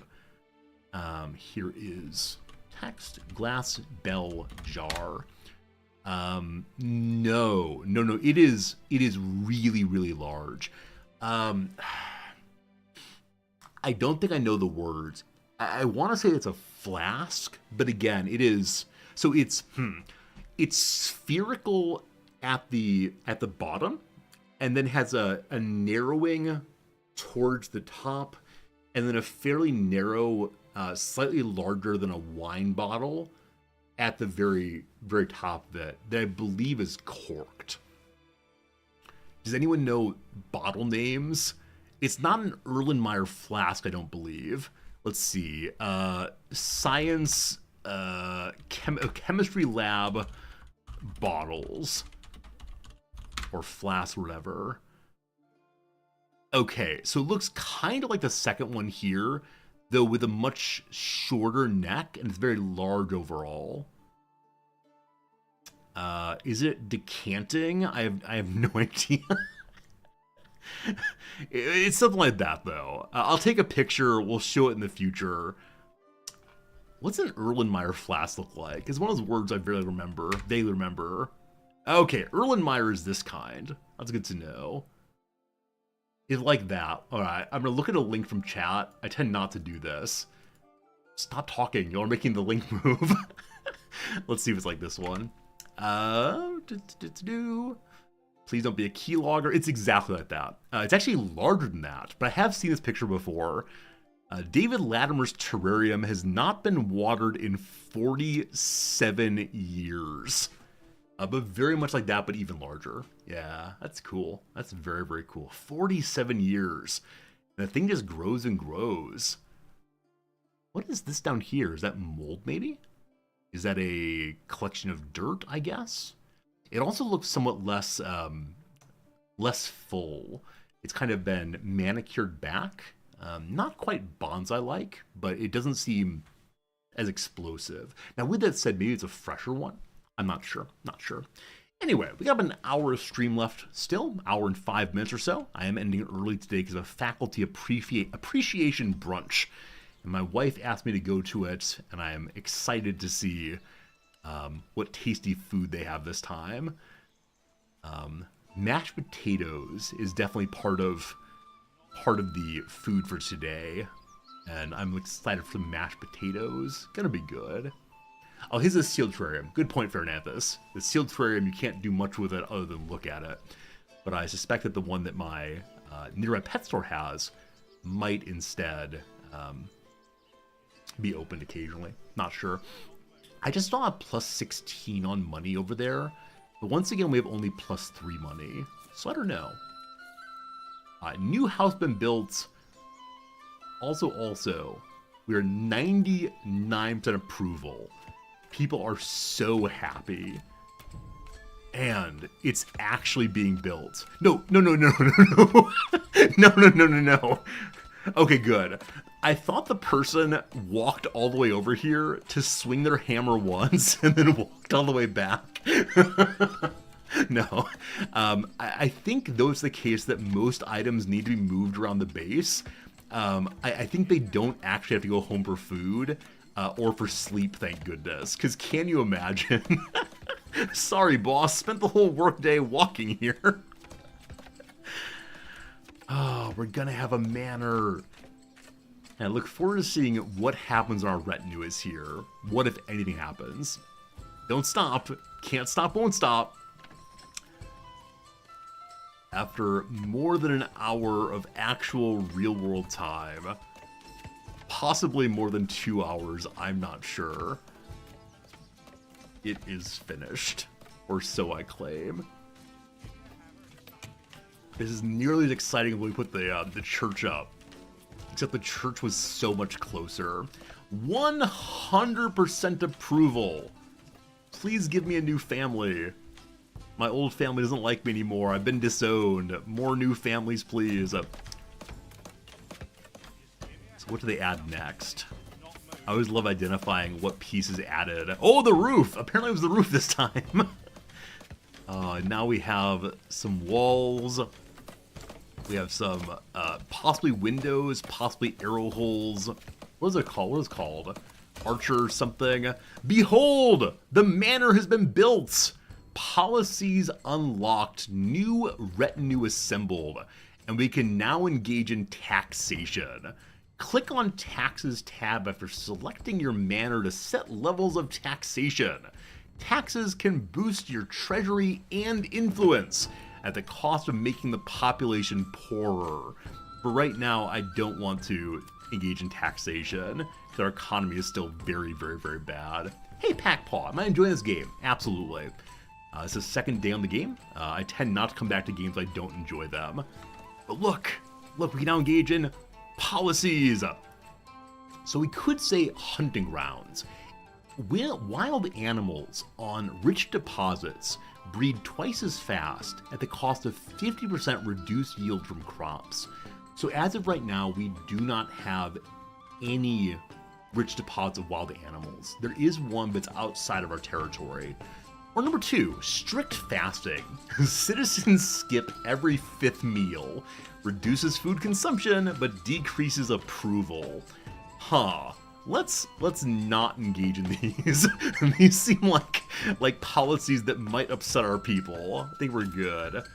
The production chain does nothing yet. I wonder if eventually we'll be able to see here how much of what we're bringing in and where the holes in the logistics are.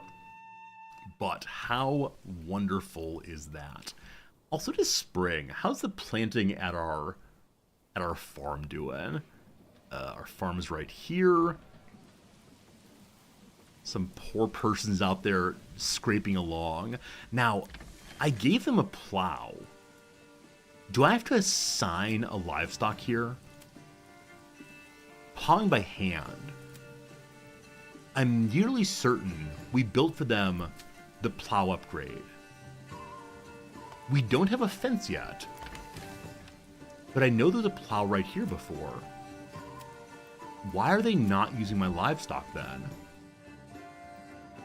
Family has moved in. A family has possibly moved in. Yes. We have 2 open houses still, and then 2 more being built. Maybe a family moved in, but things go in the right direction. It's 14 now, so 14 families. Maybe it's the same as before. Maybe a family didn't move in. Yeah, family members joined them. So previously there was 1 person. They brought along their kiddos and so on. We're up to 44 people now. More being built soon.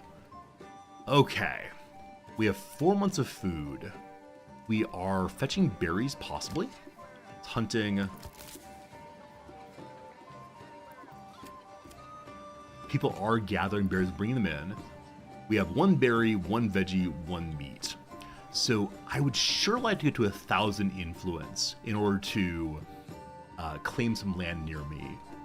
Notably the land with the fancy hunting right there. So the way we get additional...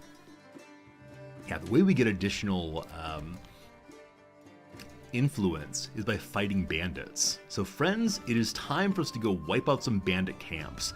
If you've yet to see combat in this game, it's a little bit underdeveloped, but we have a 5-person retinue, and we want to have 20 men. That said, equipment is missing. They have 13 helmets and 24 people. So we need to make more spears and also more shields to get that group all together. That said, we rally the retinue. We rally the men as well. And I hope it's the case that the ones that are unshielded will not come. We'll see. Hey, Trexie, is this the second day of this playthrough? It is the second day of the playthrough. Absolutely. Yeah, it started recently. Why did my approval rating go down? That's a fine question. That's a really great question. I do not know. It's still high enough that we have high population growth, but it did go down. And Looks like there's less market food variety, less clothing supply and so on, less church level. No idea why. The church level changes I do not understand. Their church is and has been level 1 really all the way through. And so I know I can eventually upgrade the church with this button right here. Small stone church eventually. But we don't have that. So yeah, I'm really not sure why the approval rating changes moment to moment. As long as high, I'm happy. This is the... Oh, they're running. Stop running. No running allowed. You're gonna slip and fall. So this is my retinue. These are the people that are personally assigned to protect the Baron Duke King fellow. And some of them have very, very small little shields. But they do have metal armor. The first metal armored people we've seen. I do wonder if the retinue by themselves could defeat the bandits. But I want the peasants to have a good time also. There they go. Off to war. Last time we took the peasants out for a ride, they did not get killed. Man, their stamina drops so darn fast when they're running. I think I'd prefer it if the characters started in walking mode, because it seems that any time we raise them, we immediately move them to walking instead of running. We are on the border. It's not too far to that bandit camp. We need to beat the dickens out of them to remind them that the things that they took belong to us. So the reason that fatigue is down is lowered cohesion. I don't know what that means. Maybe it's just how well they're spread out. I'm going to stop briefly to see if they gain their cohesion back. Climbing, so changing grade does matter, and then fatigue overall. Yeah, cohesion moved from -16 to +18, so cohesion is in large measure based on are they moving or no. Also, it is possible to become Tollman. Give me money and I will let you pass. That's a little silly, but let's move forward to deal with these bandits. Everyone, march! I'd like to approach them from the grassy area so we can not fight through the trees. So we'll come along this way. And this part definitely feels inspired by Total War. The ability to drag formations and line them up just where you want. I think a lot of people who see this part of the game say, oh, put Total War in this game. Put Mountain Blade Warband in this game. And these are games that the dev has clearly said are not part of the game. They've clearly said that maybe someday they will be. They've not said that. I hope that someday they'll add them, but not quite yet. But it is just a joy to watch them walk along. And if I spawn my ruler nearby, I believe he spawns the nearest road. And so can I come and watch? Oh, here they are. Now, my ruler does have a sword on his belt there. And a dagger of state as well. I wonder if it's possible for my ruler to fight. I doubt it is. We know that we can run through the oxen. Can I run through people also? Yeah, unfortunately so. And the reason I say unfortunately there is how cool would it be if our immortal ruler were able to block the enemy? How wonderful would it be if the ruler could just be a wall for a time? Now, I fully suspect at some point your ruler will take part in battle also. Now, with that said, I can't imagine what will happen if your ruler actually has a health bar. Like, what happens to the playthrough if the Manor Lord is dead? It just becomes Manor, and the peasants lose all cohesion, become very confused. Wait, can I scout with my ruler? Also, why are belts pink? I believe our colors are blue and orange and black. Very fashionable, though. Very nice. Hey, Agnarch, we're the Spirit Lord. Ooh, spooky ghost. Here we are. Apparently, we've lined up. May I go scouting with the Manor Lord? Hello. This is a nice big open area we hoped for. Now, if I want to move the troops, I have to leave this mode. I can't say, you all, with me. but I believe the bandits are right this direction. Might be that direction. Don't mind me. Don't mind me. It'd be cool if you could parlay with enemy commanders. So far we've engaged with one other ruler, and we sent him a little message saying, how dare you claim territory? As of right now, diplomacy is kind of basic. Is there no one home?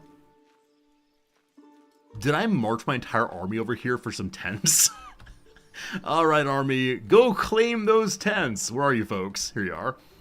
Alright, how's the whole walking around thing work? Hey, Lucius.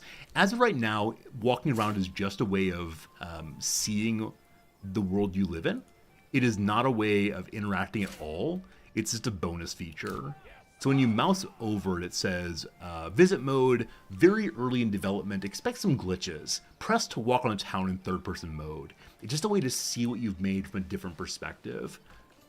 And I'll be curious to see if ever it's more than that. I expect it will be. This is a game with only one dev who has contracted people to make sounds and pictures and so on. But it is the case that one person made this, and that's so cool, isn't it? Like, I want to support this guy. Even though I got a free copy of the game from the publishers, you know what? Should I say that? On tomorrow's stream, or maybe Monday's stream, I want to give away a code for this game. You'll have to have Steam and be able to friend me and so on. But yeah, when the game releases, I want to buy a copy to support the dev. Because I'm sure a lot of people don't buy them, but they will do. Resorty giveaway tomorrow or Monday. Probably tomorrow. So, Slivers, I will stream Monday very, very briefly. Very, very briefly. Because I think we're leaving early afternoon, mid-morning. So I'm going to stream a tiny little bit on Monday. But, yeah. Tomorrow, though, giveaway. There you go. Spoils of war. We search for the enemy belongings and find a stash of good. Do I give them my people or give them the treasury? Once again, we give to the people, for we are a good lord. We're now wealthy with 149 money, enough to hire mercenaries. So while the team is already out, though, I'm going to march on this bandit camp also. And maybe we'll get some actual combat. I am curious, though, if these are wiped out because the other lord wiped them out without actually hitting the bandits' tents.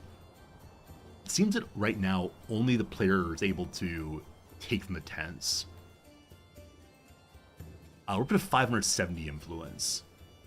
I don't recall how much we had when we before we took over that bandit camp. So I don't know if the influence comes from fighting the bandits, if the influence comes from taking their tents, or some combination of the two, possibly. Also, I believe a new family's moved in. I don't think we're getting announcements they're moving in. Ah, there it is. New family moved in.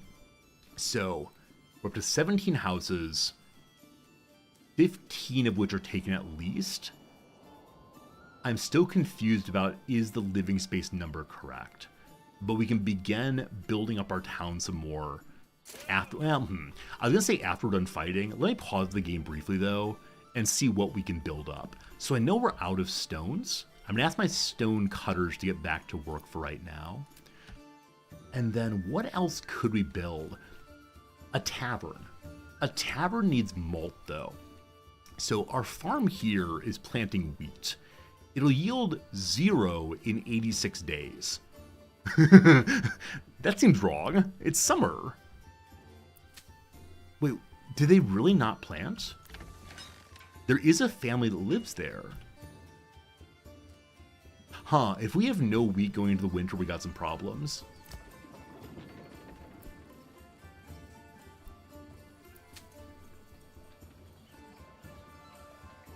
I thought we saw... Okay, no, they did plant. Here we go. So there's plowing progress, there's sowing progress, and there is crop growth. So the crops are growing. The second farm out here, it is summer, so we probably can't plant anything until next season. But I do want to plant barley here to make malt. Good. And we'll need to make a malt house or something to help with that. I'm not sure if malt goes directly into a tavern or if there's more in between. Now, are all of our houses full? This house is not full. This house is not full. So we have 2 open houses still. Wait for more houses to move in. All right, back to our soldiers as they get closer and closer to the bandit camp. We kind of just ignore them, can't we? Keep going, troops. And I believe they're marching at balanced, correct? Yep, balanced stance. You can make them more defensive. You can make them protect against missiles. You can make them rush forward aggressively. And we'll see. Dios, do you want to play this already? Just go to sleep. When you wake up, the game will be available to play. We're down to like 8 or 9 hours. Just 1 work day, 1 shift remaining. And then you too can play some Manor Lords. And by the time I'm back streaming tomorrow, I expect that many of you will have the world's largest cities. Many of you will be able to, tell me how to play the game. Our community will be better off than ever before. What's the tavern look like? What needs to happen to build this? Imagine how excited the dev is to see the game go on sale. So I think that's true. I think it is true the dev must be so excited to see the fruition of so many years of work.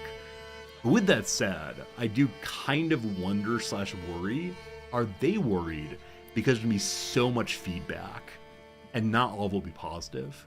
So I do wonder. We have a tavern.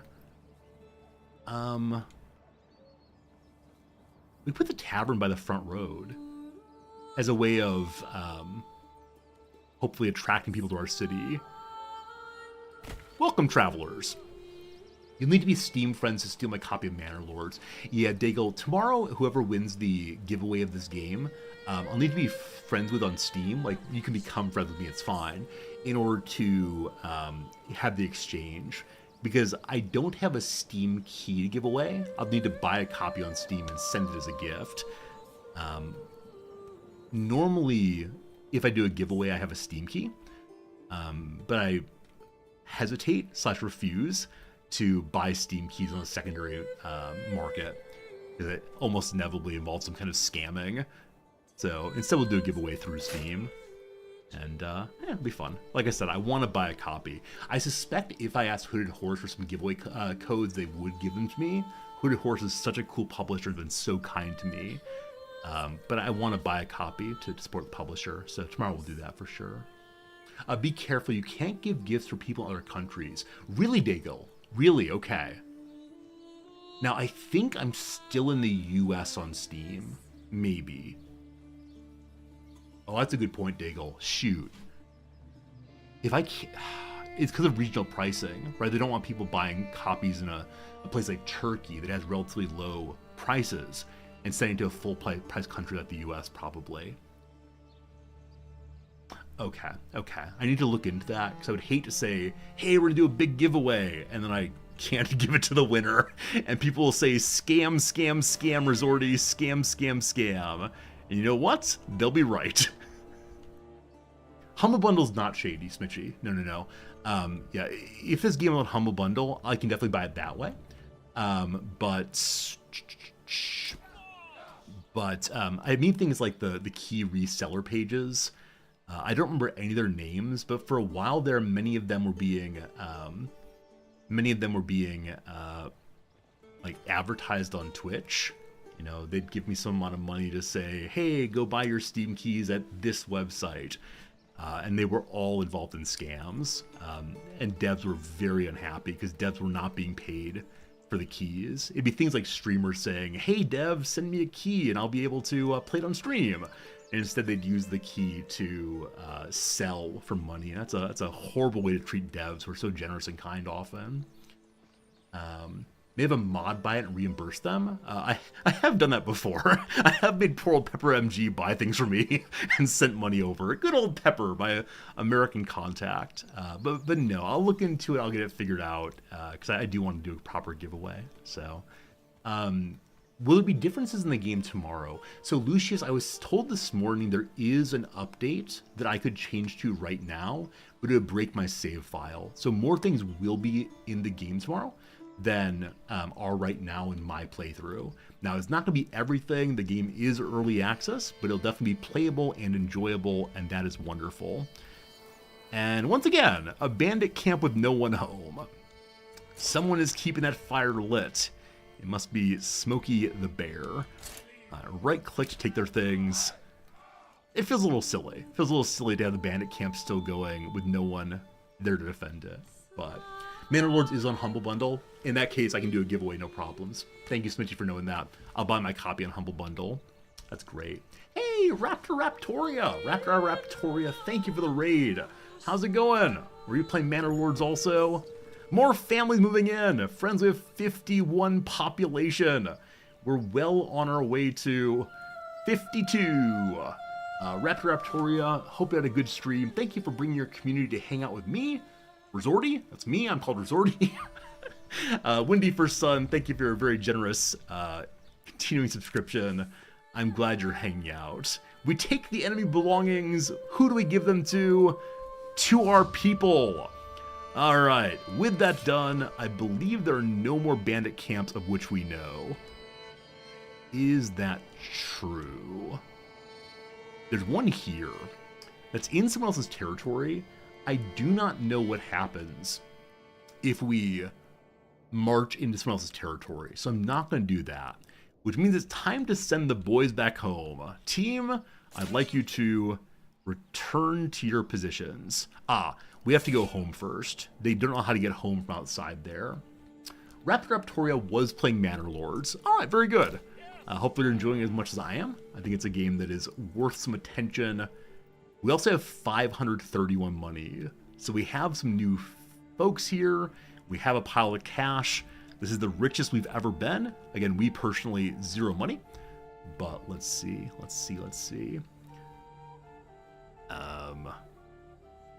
Where is my entrance?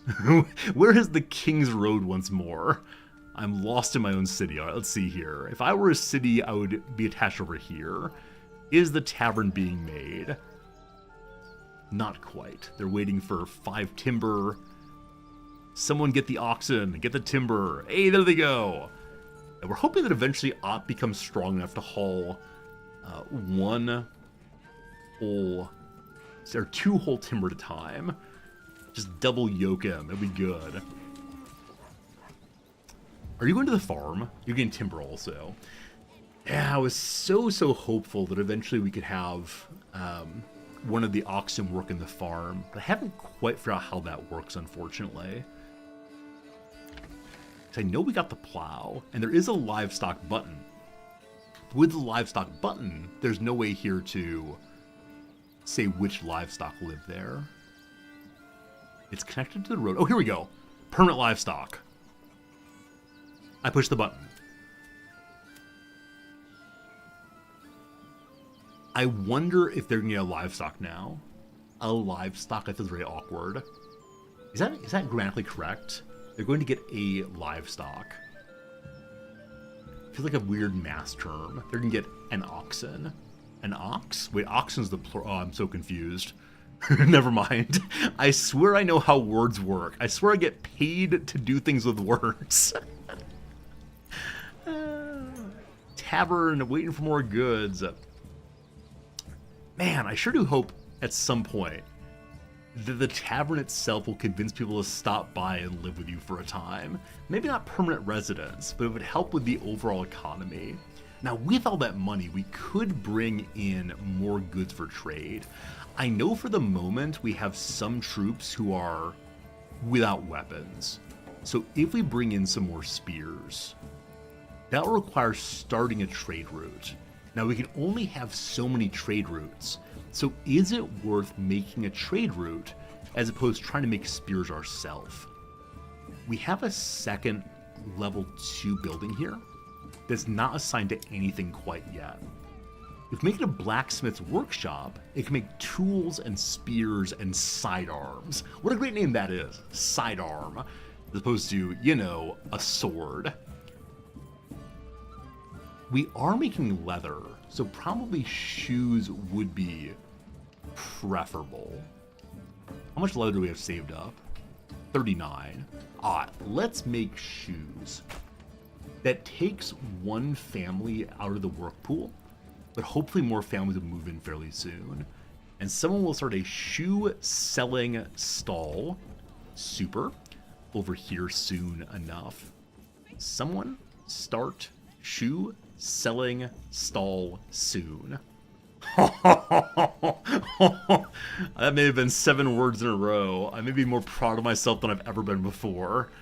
Mom, get the camera. Your son's a winner today.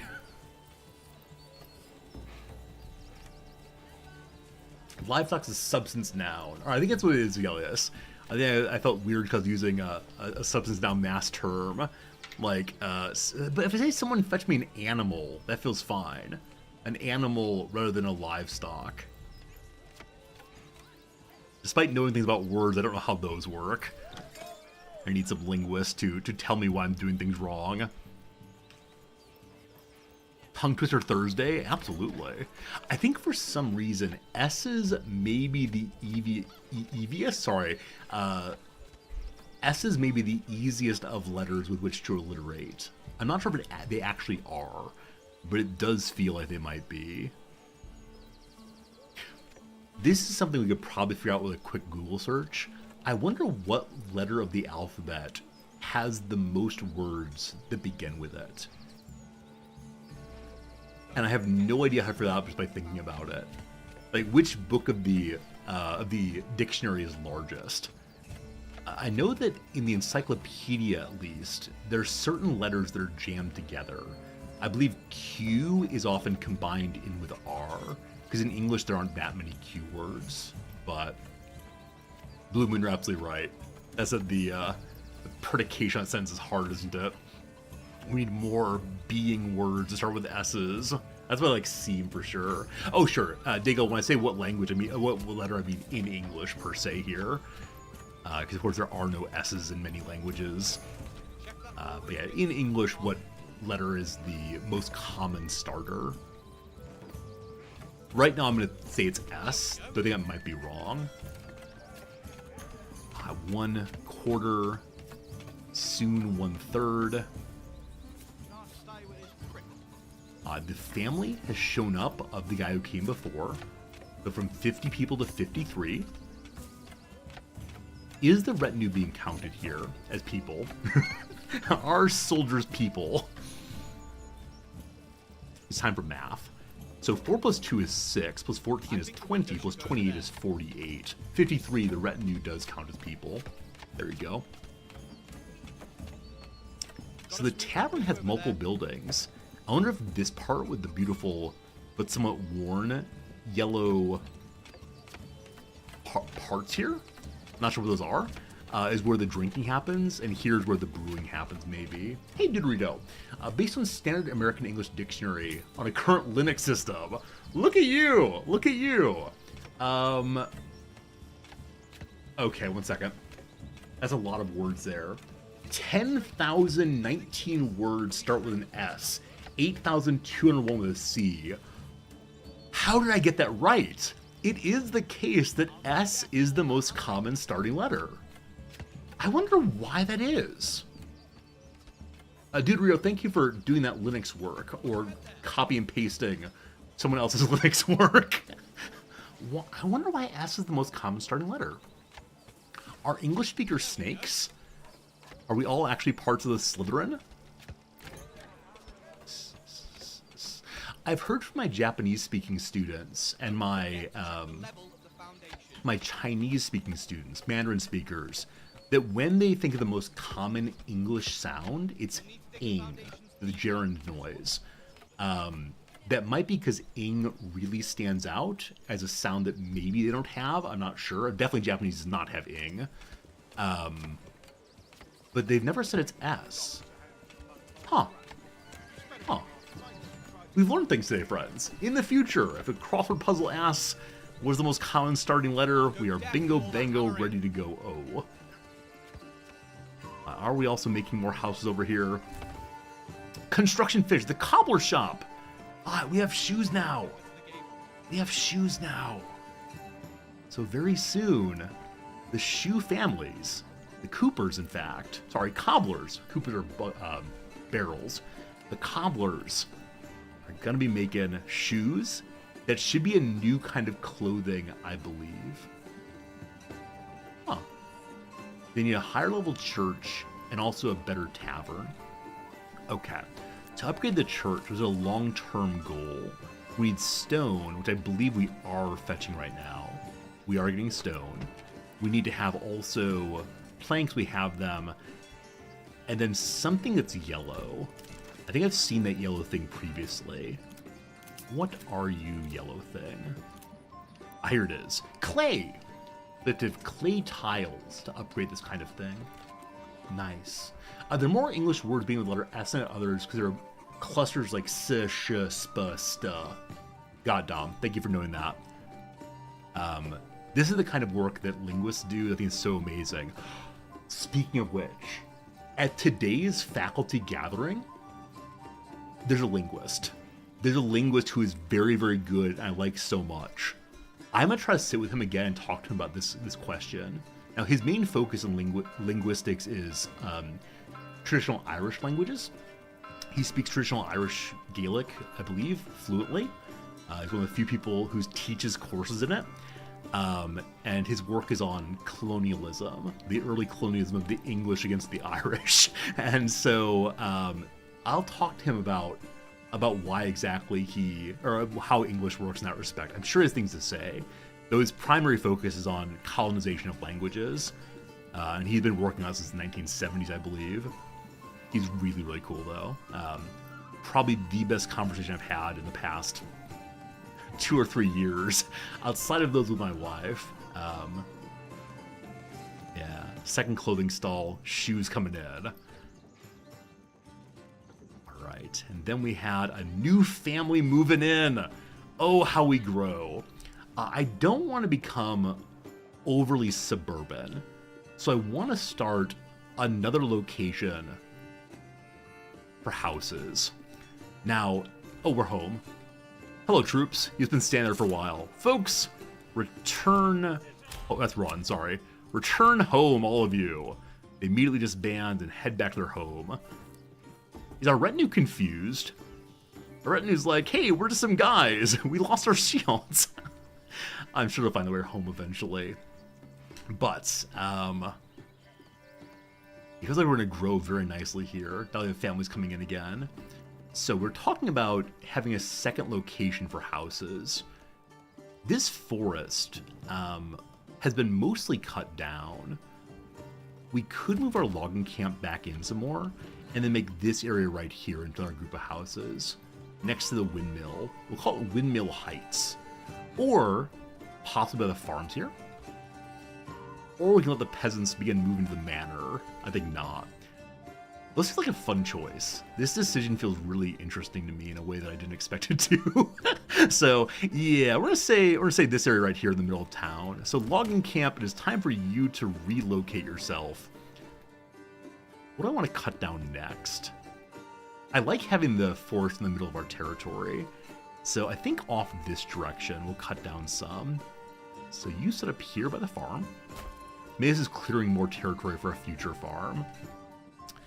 And then this way, the saw pit needs to move also. So it stays near to where it's getting its materials. Raiders are nearby. Prepare for an attack. Raiders nearby. I don't see them. It says they're 238 sands of time away. Is that days? Is that seconds? It's not changing at all. We'll need to see in a little bit what happens. Okay. Right, we're talking about changing things here to put more houses in. As much as I like how we made this path early, I think it's time for us to move increasingly in the direction of... Alt-click. Increasingly in the direction of... what's the word for it? Grid, I suppose? Let's at least for the I want to leave the church by itself. I don't want to have a road running right into it. Oh, speaking of roads, sorry. So it seems that the church actually is not attached to anything. I'm amazed that anyone can get there. That is beautiful. Alright, let's actually remake this quite a bit. Alright, no one's attached to anything. So first things first, from here to there, perfection. And then, from here... Did the market lose its road also? It may have. Alright, to there, and then to here, and then to here.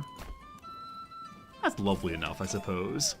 Hey, Inchon, thank you for the generous Prime sub. Glad you're enjoying hanging out today. Thank you for that kindness and supporting the stream. Very, very swell of you.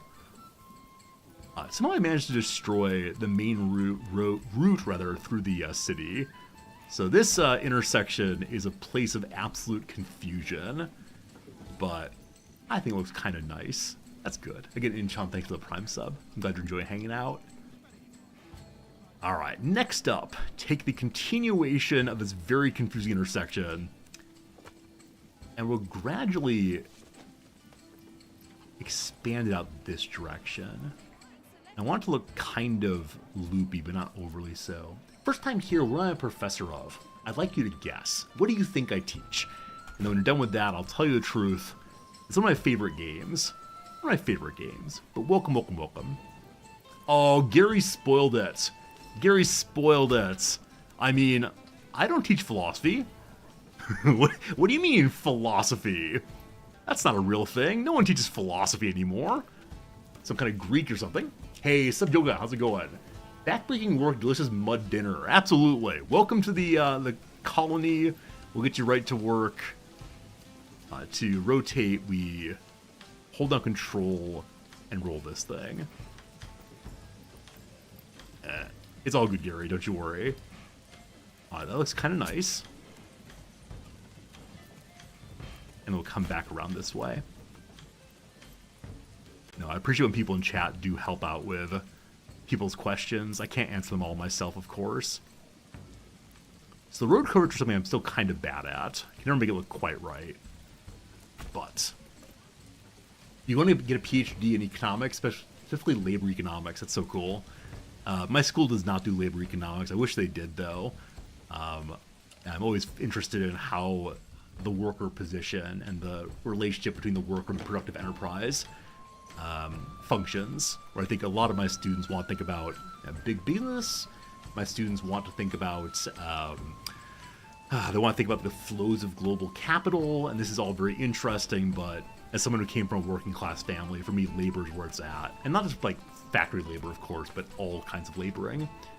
And I read a really good book recently on patterns of immigration response to available work in some area in Africa. I've forgotten right now. So good, though. So good to go.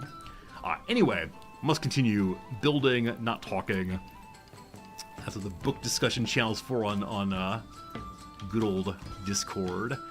With that said, yesterday I put up a review of the Werner Herzog book I just finished, which has an amazing title about God being against us all. And it is the kind of title that only Werner Herzog would use. But it's also the subtitle to his Aguilera,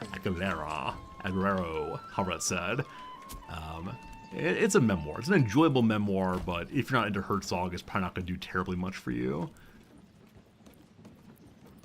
Alright, that looks kind of nice. Yeah, I think the starting places I always struggle to create well.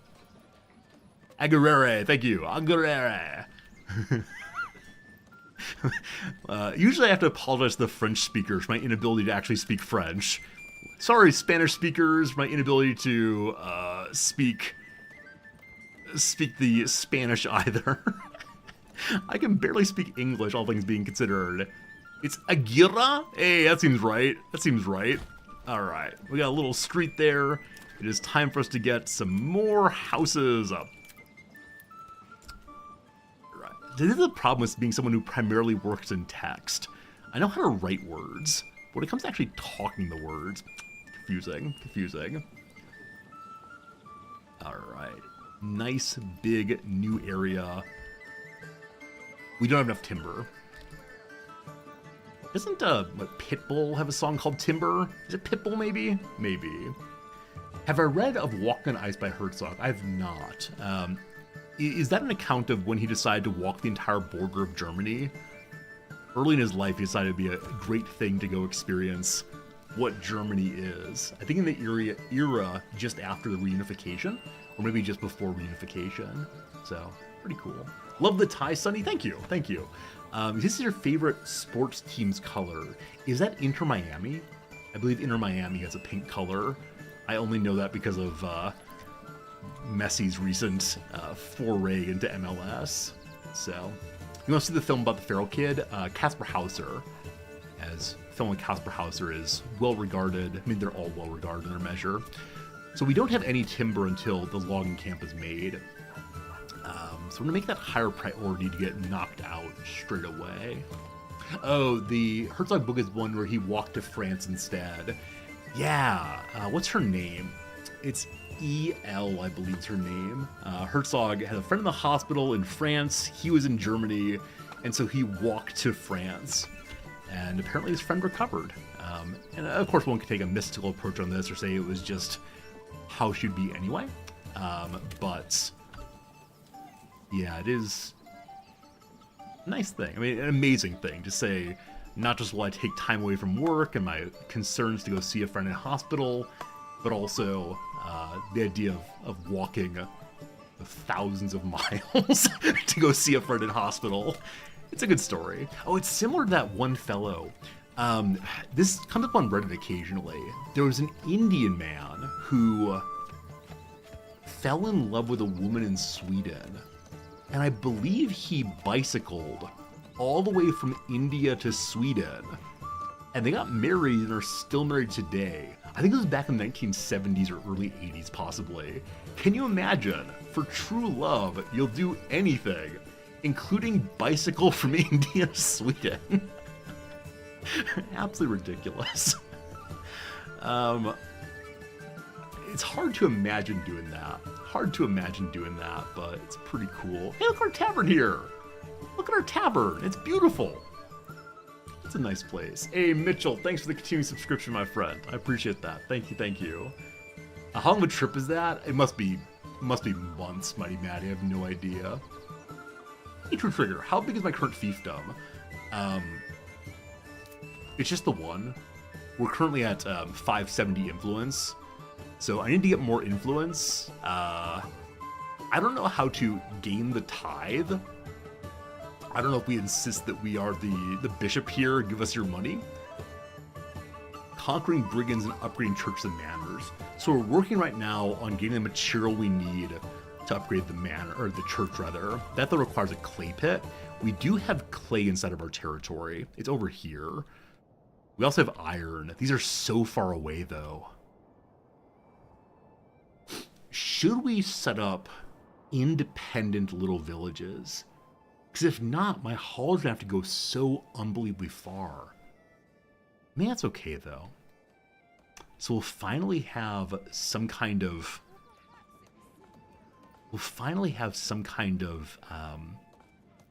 outgrowth on the second side of the King's Road. So I guess we'll do that. I would like to make a road like this one. Do you believe I can? Do you believe, like, by the power of clapping with Tinkerbell, you can give me your energy? There is no way I can make this. Welcome to the next half hour of me trying, though. So, you are that kind of arc. I'm going to start at the road and then make a halfway point. And then we're going to bend that road. That looks pretty bad. Okay, that seems plausible. I'm sorry I just went ooh, ooh, ooh like a gorilla, but I was very excited. Some primal part of me said, yes, Resorty, you've got this. 90-degree angle, maybe? Oh, it's beautiful.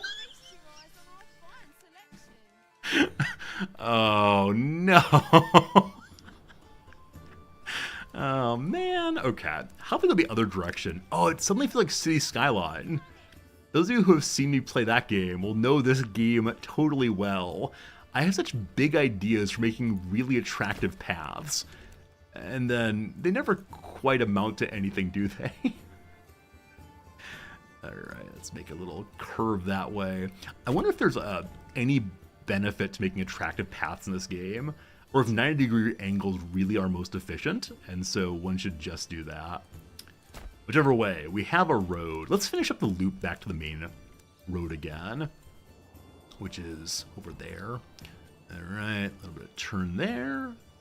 It seems very strange why it kicks out. So when I start here, nice straight line, and then pull left, for whatever reason, our hips kick out to one side. Our hips kick out like so. I don't know why that happens. Turn down curvature, that's a good point. Hey, lost that love and feeling. I'm guessing anytime you prime sub anywhere, people sing your song. I won't. Thank you for your prime sub though, friend. I appreciate that. May turn down curvature.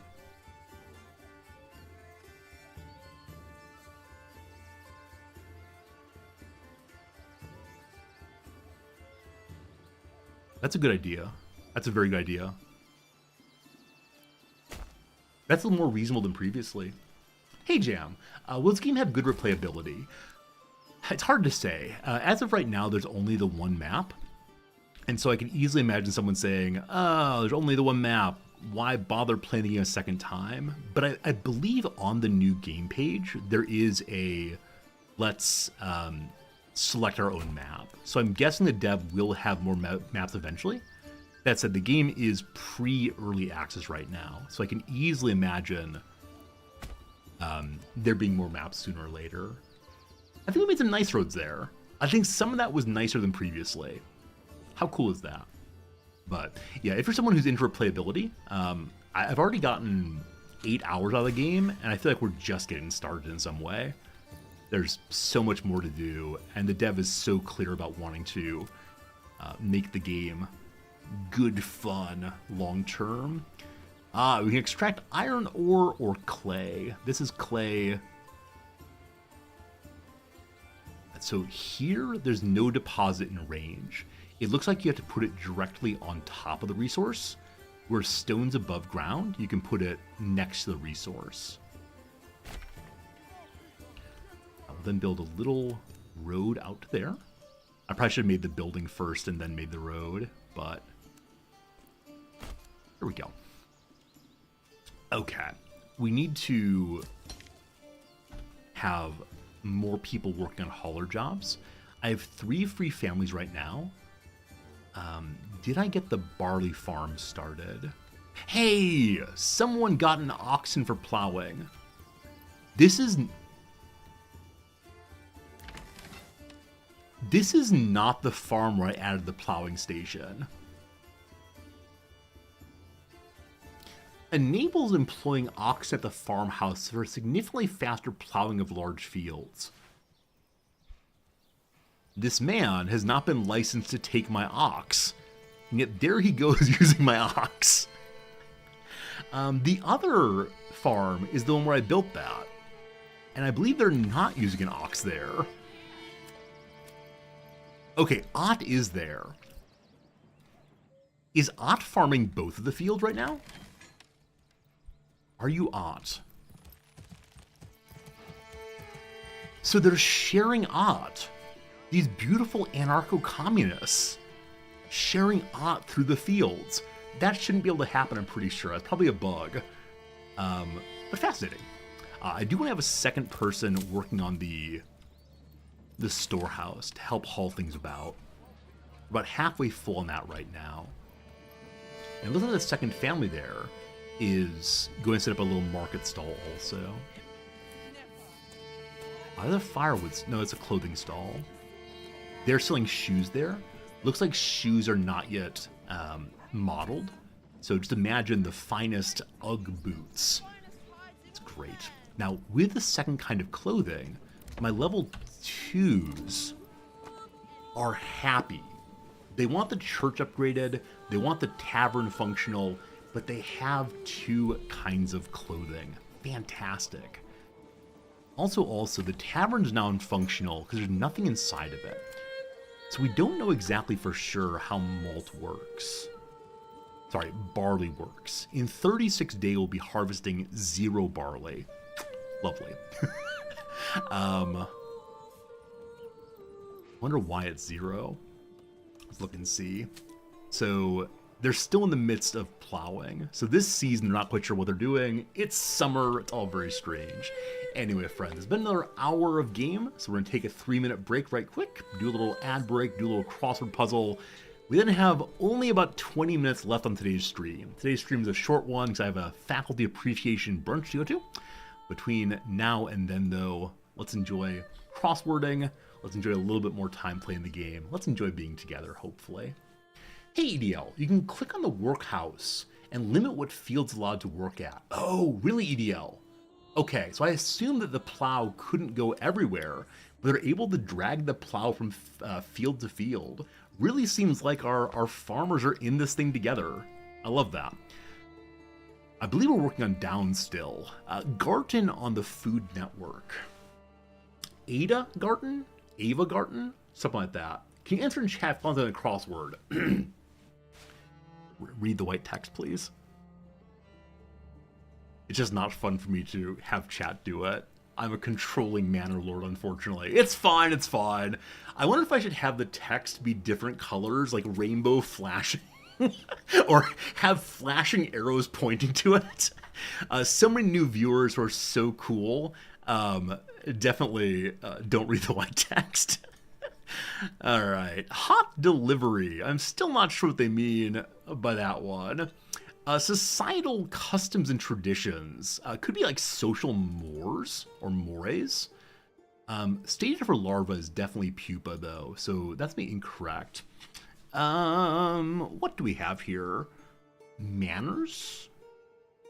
This is a starred clue, so there's probably some shenanigans happening with it. We'll skip that for right now.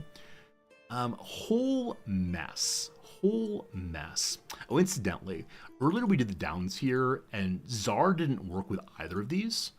Prominent name at Wimbledon, ending in a Z, not sure. So I'm going to go ahead and do TS instead on Czar there. All skill, baby. Nailed it. Yeah. Sanded for made smooth, I feel very good about. But made smooth could also be like smooth jazz or smooth manners otherwise. Unsure. Whole mess. Again, a ton, a lot. I'm going to put the O here and C. So who do I know at Wimbledon? There's Pete Sampras. There's Andre Agassi. It could be Andre as a forename, but that means Czar is definitely incorrect. So Tech Blank, a Silicon Valley VIP. I don't know computer stuff at all, unfortunately. Unsure. We're doing crosses. A whole mess. Well, in that, a ton of lot's not going to work. A skincare product that might be applied with a cotton pad. Wait, no, not disappear is not going to fit. What kind of skincare products I know of? Concealer's a thing? That's not skincare, that's makeup, isn't it? There's tea tree oil? No clue. Court Legend Arthur. So again, a starred one. This is Arthur Ashe, definitely. But what the shenanigans with the star are, I do not know. Okay. String of numbers. String of numbers. So word uppercase N would be like the book of numbers. Numbers are words that's used for songs. So a musical would be a string of numbers. A review, the same thing. A concert, a show, something like that feels plausible. It's a rush. Speed. Unsure. Accommodate, oblige. Got one. Staff lookalike, no idea. Authority, one say so. Drop of mercury, for example. Drop of mercury is, I don't think it's a spheroid. It slides around the table, though. Ad break is over. We added one word, 2 words actually. Let's go and do just a few more. Is this a cryptic? No sub. This is a standard crossword. Unfortunately, it's the Monday New Yorker, which is the hardest of their weekly puzzles. We've finished everything else from the week. The Mondays usually take me a couple of streams to get through. Products functions. Products functions. Is that trig? I have no idea. Yeah, I don't do cryptics. I find cryptics confusing and they hurt my little American brain, so... Like some flavorful pastries are the answers to the starred clue. So the flavorful pastries are the nonsense here. This is the discovery moment. If we get this one, the stars make more sense. Flavorful pastries can be like full of fruits. I'm gonna put fruits in here and say Eden might be incorrect. And then what I don't know. We paused the game there. We'll come back to it in tomorrow, unfortunately. 20 minutes of stream left. I'm going to turn off the alarm clock I set today. No, sorry. 10 minutes of stream left, then I got to go. If you see me streaming in 15 minutes, please tell me to go away and that you don't like me. That'll help definitely. We're running out of money again. We're on to 301 after 500 money initially. So I wonder what we're buying that we're not sending out. I'm turning off the alarm clock because I don't want to wake up the viewers who have fallen asleep. So I don't know. Gary, you're fine. Gary, please don't worry about chatting incorrectly. When someone asks a question in chat, you're welcome to answer it no matter what. If you answer wrong, I'll only ban you for an hour. No, not really. You're totally fine. Sub, you're absolutely right. So the Monday puzzle of the New Yorker has so much wordplay and trickery, where the Tuesday through Fridays are more straight puzzles. But I like them all, but I prefer straight ones, because my brain is not quite big enough to understand what's going on. Alright. So where is the money going? We are buying iron slabs to make helmets. As of right now, we don't have any spare helmets. They're all being taken. Are we making spears also? I think we decided to make shoes instead. We're not buying leather for shoes. It's being made automatically. That said, we're no longer hunting because the hunting area, we spin, there it is. The hunting area was very low on animals. They now have more again. So I can deploy a family here. They'll hunt down to 7 from the current 15. That'll give us more hides to make more leather. As said previously, we'd also like to claim this territory in order to get so many more animals, so much leather, and so on. What's happening with our clay pit here? It's under construction. Thus far, no timber's been hauled out. So can we find the ox hauling timber? If we use this mode, we can find our oxen relatively easily. So one is in the field, fair enough. And the other ox is not at home. Oh, you know what? I think I remade our lumbering building. I think I remade our lumber building somewhere. Where is my lumber building? Right, I started wanting to cut down these trees, I believe. That's a tavern. We need a tavern keeper, probably. The others need to know the field also. All right, thank you for that. Oxen 1. Oxen 2. Good stuff, good stuff. So the other oxen is going where it needs to go. They're going to get this made fairly soon, the mining pit. Awesome Tech, thanks for catching that. Really appreciate that. Some of you have much better eyes than I do. I just recently got these new glasses, and yet. All right, here's the logging camp. I only have one family remaining. We have 17 houses, and they are all currently full. So, we'd like to make more houses. Right. Remember the part where I started a new subdivision out here? Did I actually place the houses?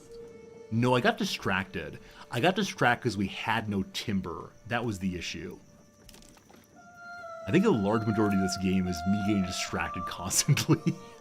So, we have enough timber to make, I believe, 2 houses.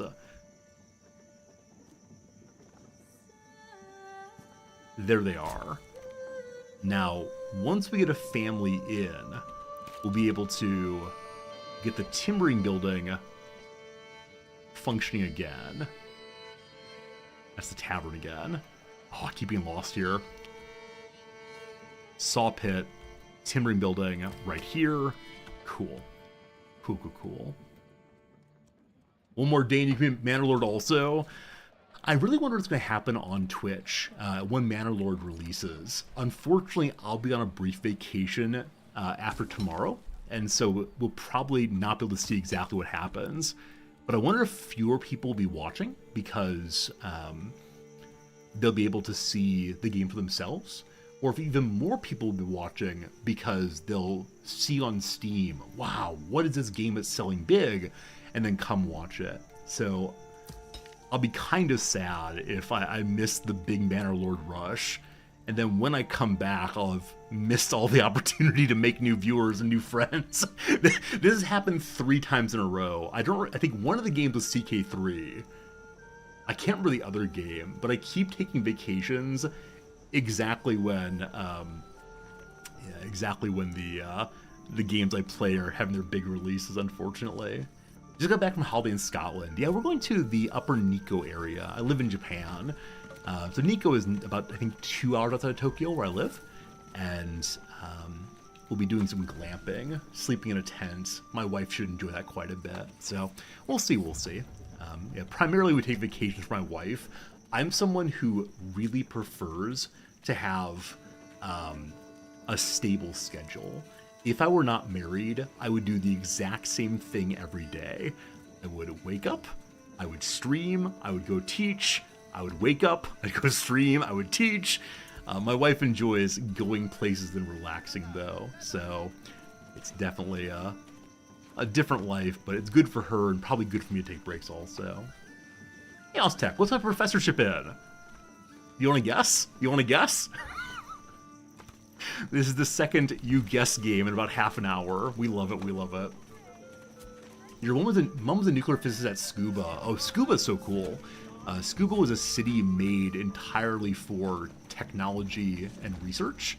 It's the city of the scientific future. They have a really good university there.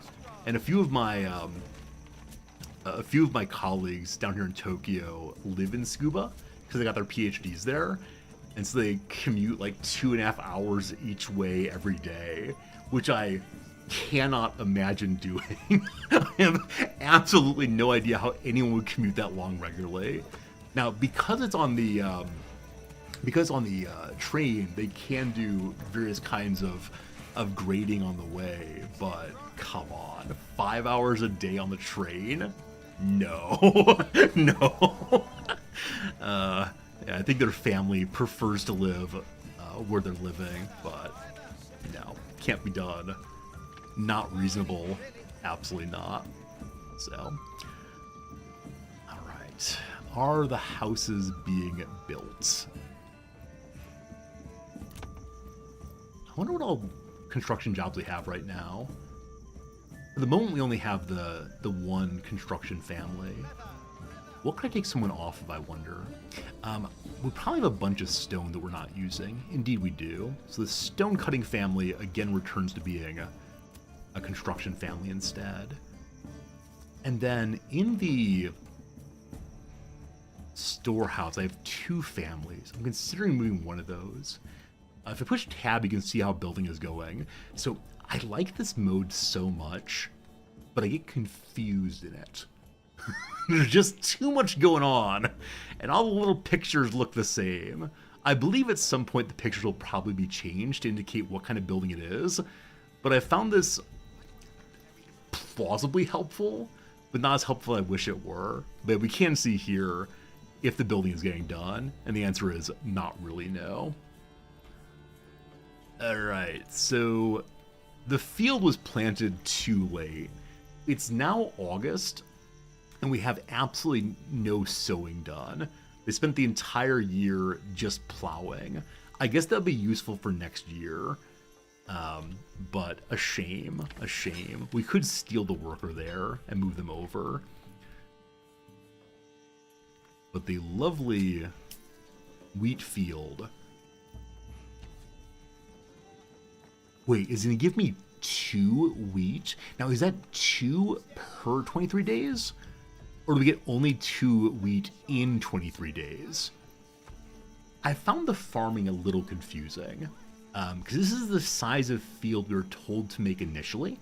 1 Morgan, I believe. But it is confusing to me why it's been fully planted and they've been working it the whole time and we only got 2 wheat for the entire season. Now it is August, so maybe it's still growing a little bit. Not quite sure. Anyway, team, it is the case that I have to leave very, very early today. It's 11:20, and so it's time for me to leave early today, and I'm very sorry. I'm loving playing today, I'm loving hanging out with you all, but I do indeed gots to go. So I'll be back tomorrow with more of this game. Thank you for all you new people hanging out with me. Thank you for your generosity and the follows and gift subs and subscriptions and the conversation, the hanging out, all the rest. I'd like to find someone to radio host. I'd like to find someone to share our community with. So let's go ahead and bring up the old Twitch here, twitch.tv/directory/game/Manor Lords. Hope you'll have a restful time on the way. Hey, it's Resorty. Hi, Resorty. Alright, so who here do I know? Mr. Taco! This guy raided us yesterday, and he was so nice, and his community was so nice. Let's raid him back. Does that sound great? He has a donation incentive for $25,000. Donate to Extra Life. So charity fundraiser running all the time, I guess. Alright, we raid host. We do. This person's name is spelled in Leet speech, so we're going to have to copy and paste, because I can't possibly type that. When you get there, give a hello, friends. Wish him the kindest of days. Have a good time watching him, and hopefully have a good time watching me again tomorrow. I appreciate you all very much. I thank you. Have a good night, a good morning, a good day. And we'll see you again real soon. Goodbye, folks.